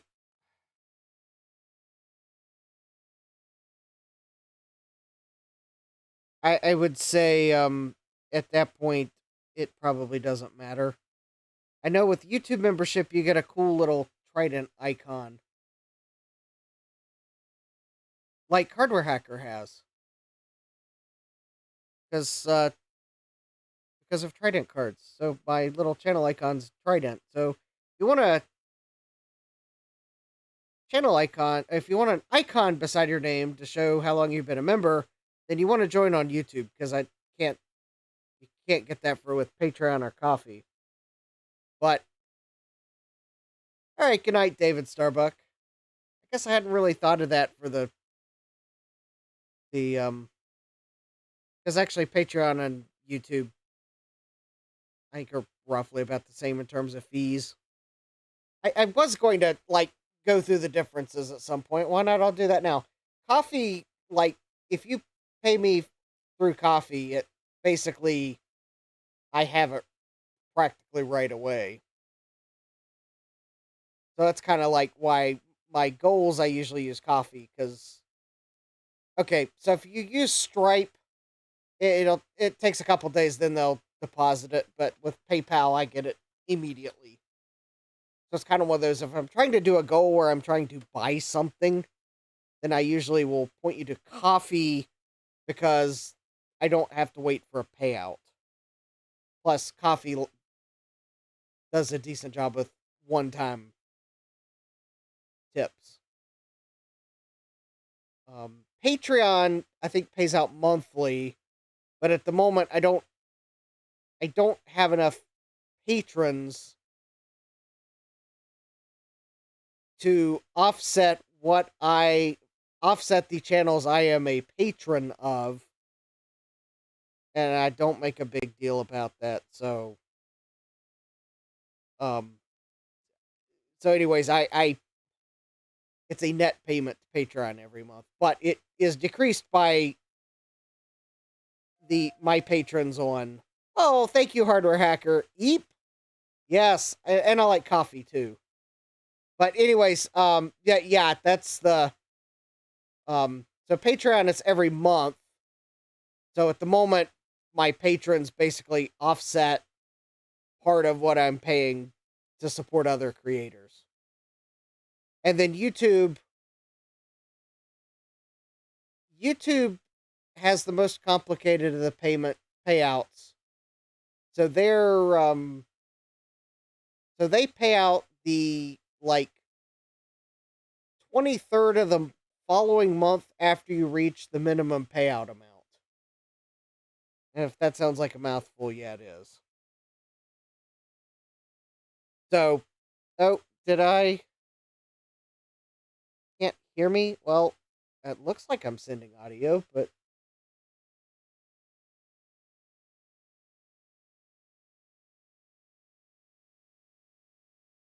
um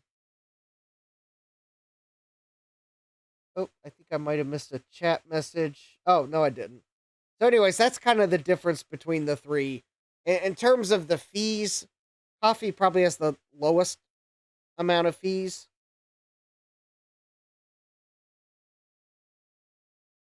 And then the Patreon and YouTube are a wash. Oh, Hardware Hacker says it was YouTube being YouTube. Now, the only thing is if you subscribe through an app, if you use an app to subscribe to Patreon, then they'll pass through the Apple tax. I guess that's the only gotcha. If you ever kind of wonder what the difference between them is, yeah, that's the difference between the three. I guess until I met the YouTube channel, uh, YouTube partner program requirements, I couldn't have channel memberships. So,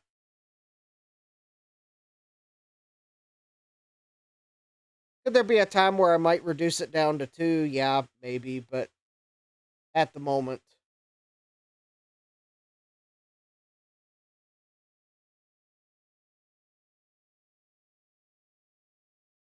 All right, good night, Hardware Hacker. We'll talk to you later. Anyways, yeah, I guess for monthly subscriptions, I mean, you could also use Coffee. I've got them turned on Coffee. I only have like monthly subscription on Coffee from like two or three people.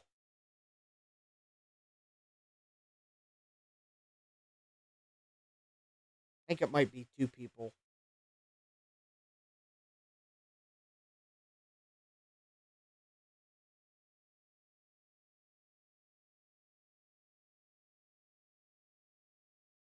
Anyways, yeah, I mean, I'll do quite on. I've kind of thought about it.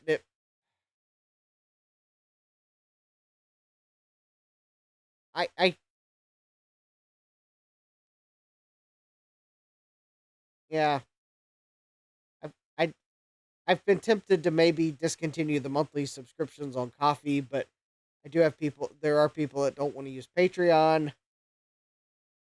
Patreon's probably the biggest of the non-YouTube platforms.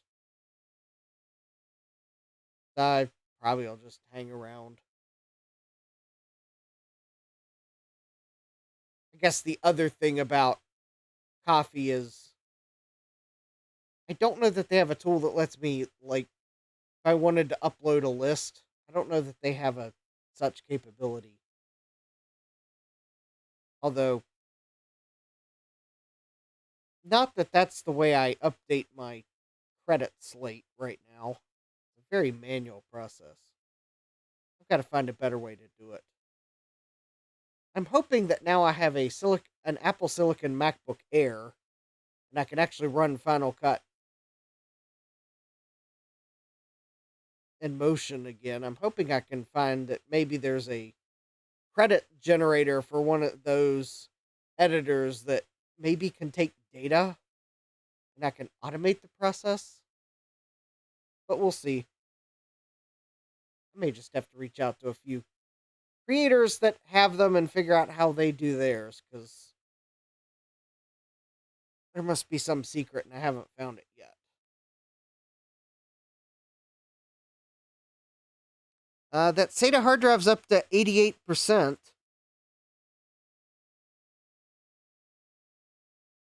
It might actually finish formatting tonight. Yeah, I think the only reason I got that SATA hard drive is it had the jumper on it to work with a 1.5 gigabit board. Because I've got a couple older motherboards with the original SATA spec on them.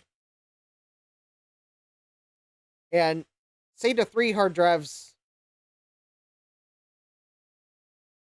SATA 3 hard drives don't necessarily like to go back to SATA 1 operation. Although there's also some SATA 2 drives that don't like to go back. Or they have a jumper you have to switch.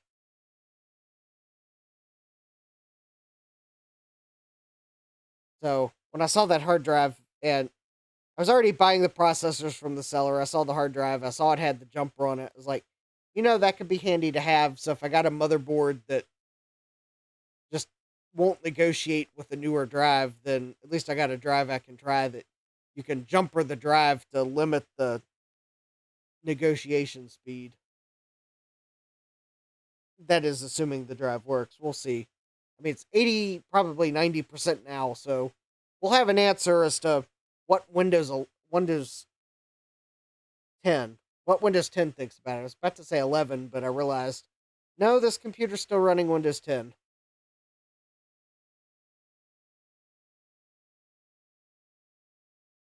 And yeah, for those of you that might have joined late, yeah, the hard drive was packaged in a manila envelope with a layer of bubble wrap around it. It had to be tested tonight.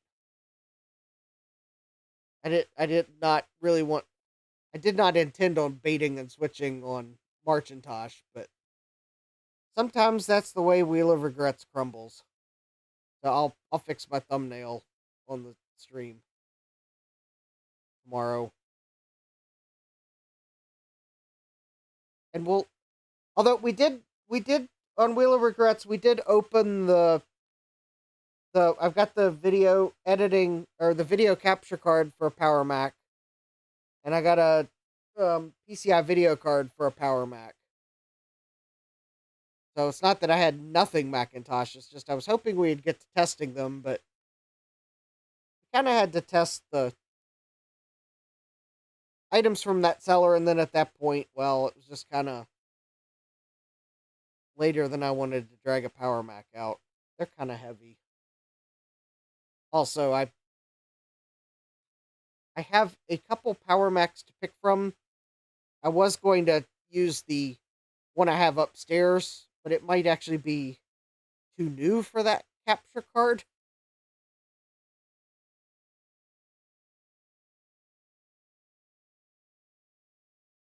But I guess I'll drag it downstairs this weekend, so Tuesday we can start with it, and we'll go from there. Because I think I have Final Cut installed on it. Or I guess it would be Final Cut Pro. I've got Final Cut Pro installed on it, I believe.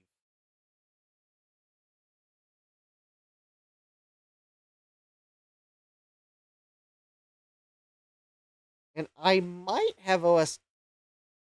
No, but the thing is, I think I've got OS 10.4 on it.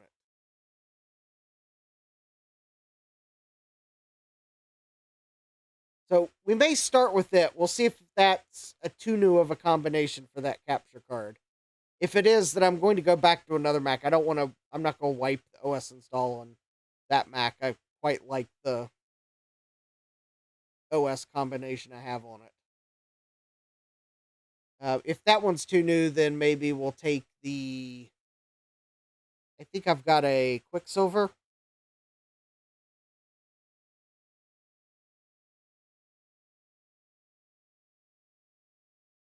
I think my Quicksilver meets the cache recommendation for that capture card.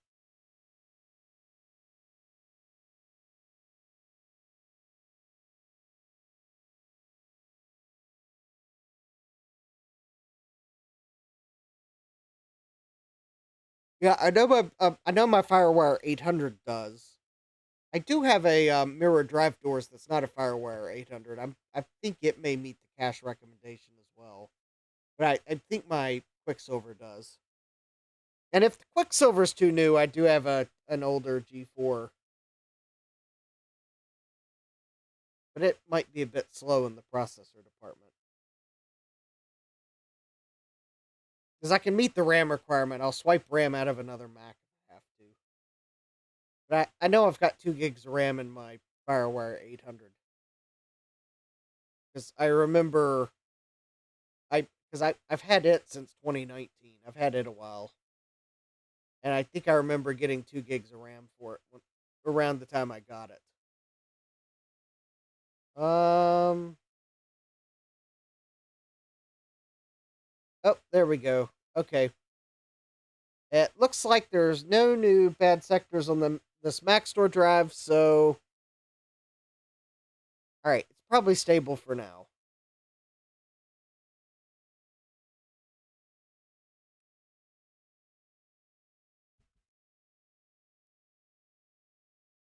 All right.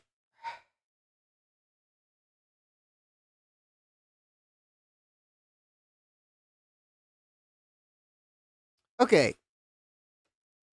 So, I guess the only other open question is the SATA hard drive I've been formatting. Oh, it's 94% complete. Okay. 95%. All right, so it's going to wrap up here in a few minutes.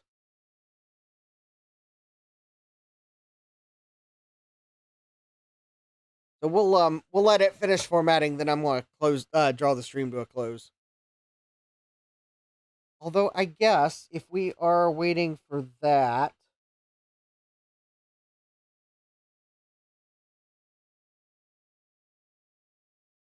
no, I don't have the adapters I need to do that. Never. I was going to say we could test something else real quick while we were at it, but I realized I don't have the adapters handy.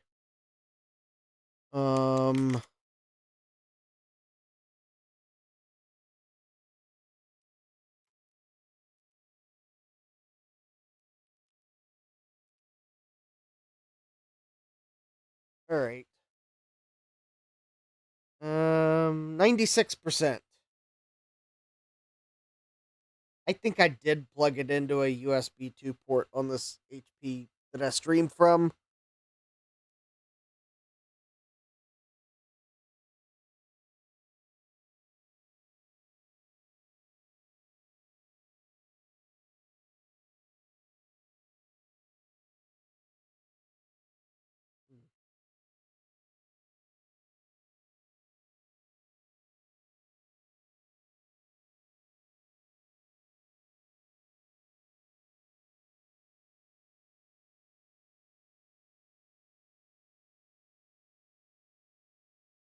Yeah, still 96%. Yeah, I unchecked the quick format checkbox. That's why it's also taking so long. 97%. Very good.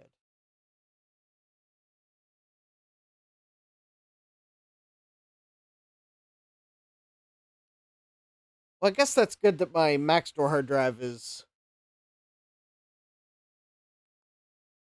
Oh, wait a minute. I just realized. Oh, this power supply does have a Berg power connector on it. Oh, then maybe we can test this real quick. If you all will remember, I bought this. I got a LS120 drive. I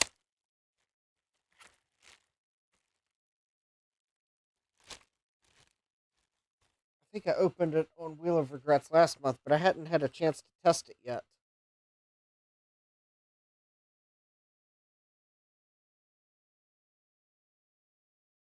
So, it takes a Berg power connector instead of a Molex.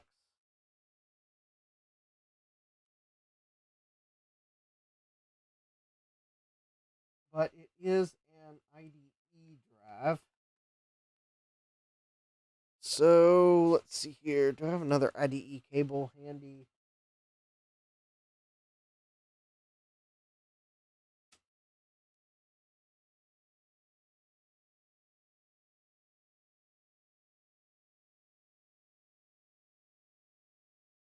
Oh, actually, it is jumpered correctly for me to do.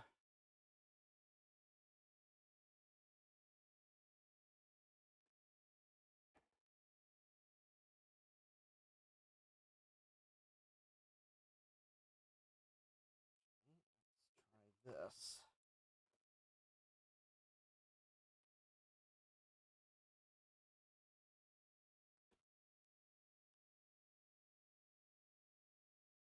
Let me unplug that.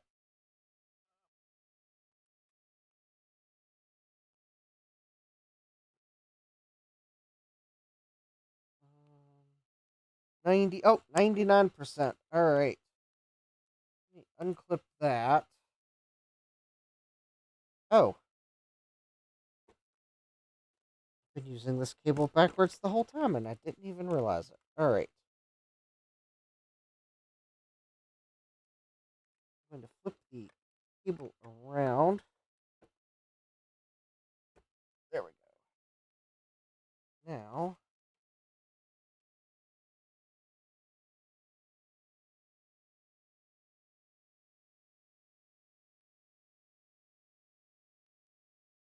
I think Windows just finished formatting the drive. Well,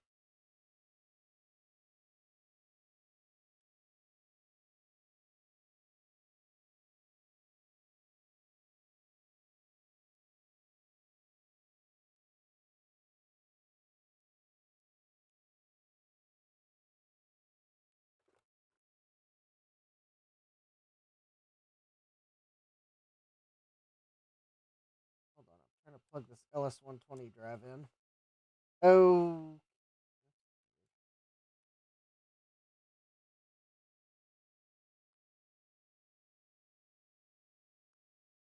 Oh. All right. Okay. I said I was going to let this drive format, and then I was going to end the stream. The LS120's IDE connector, I need to unbend a few pins, so that will be a later problem. All right, so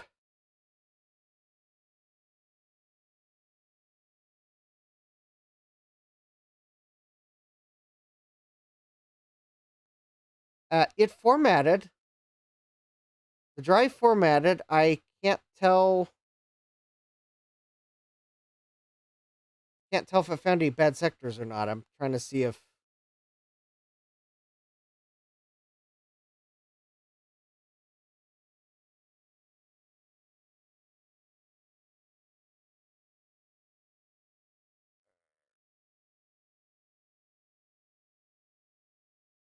trying to get Windows Explorer to open. There we go. Windows Explorer, properties, new volume.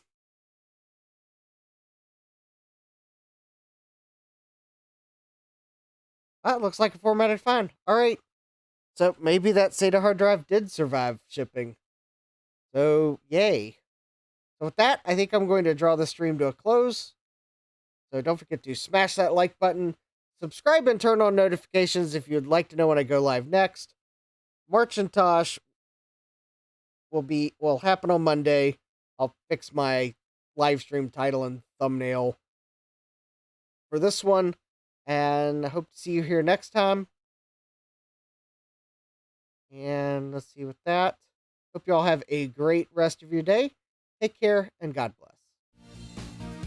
Computerized Start is brought to you by my awesome patrons on Patreon and by your tips and memberships on Ko-fi. These and other channel supporters make my live streams possible. You too can become a channel supporter with tiers starting at just $1. Don't forget to smash that like button. And if you've liked what you've seen, subscribe and turn on notifications so that you don't miss the next video or live stream. And as always, thank you for all your support. I hope to see you next time. And until then, take care.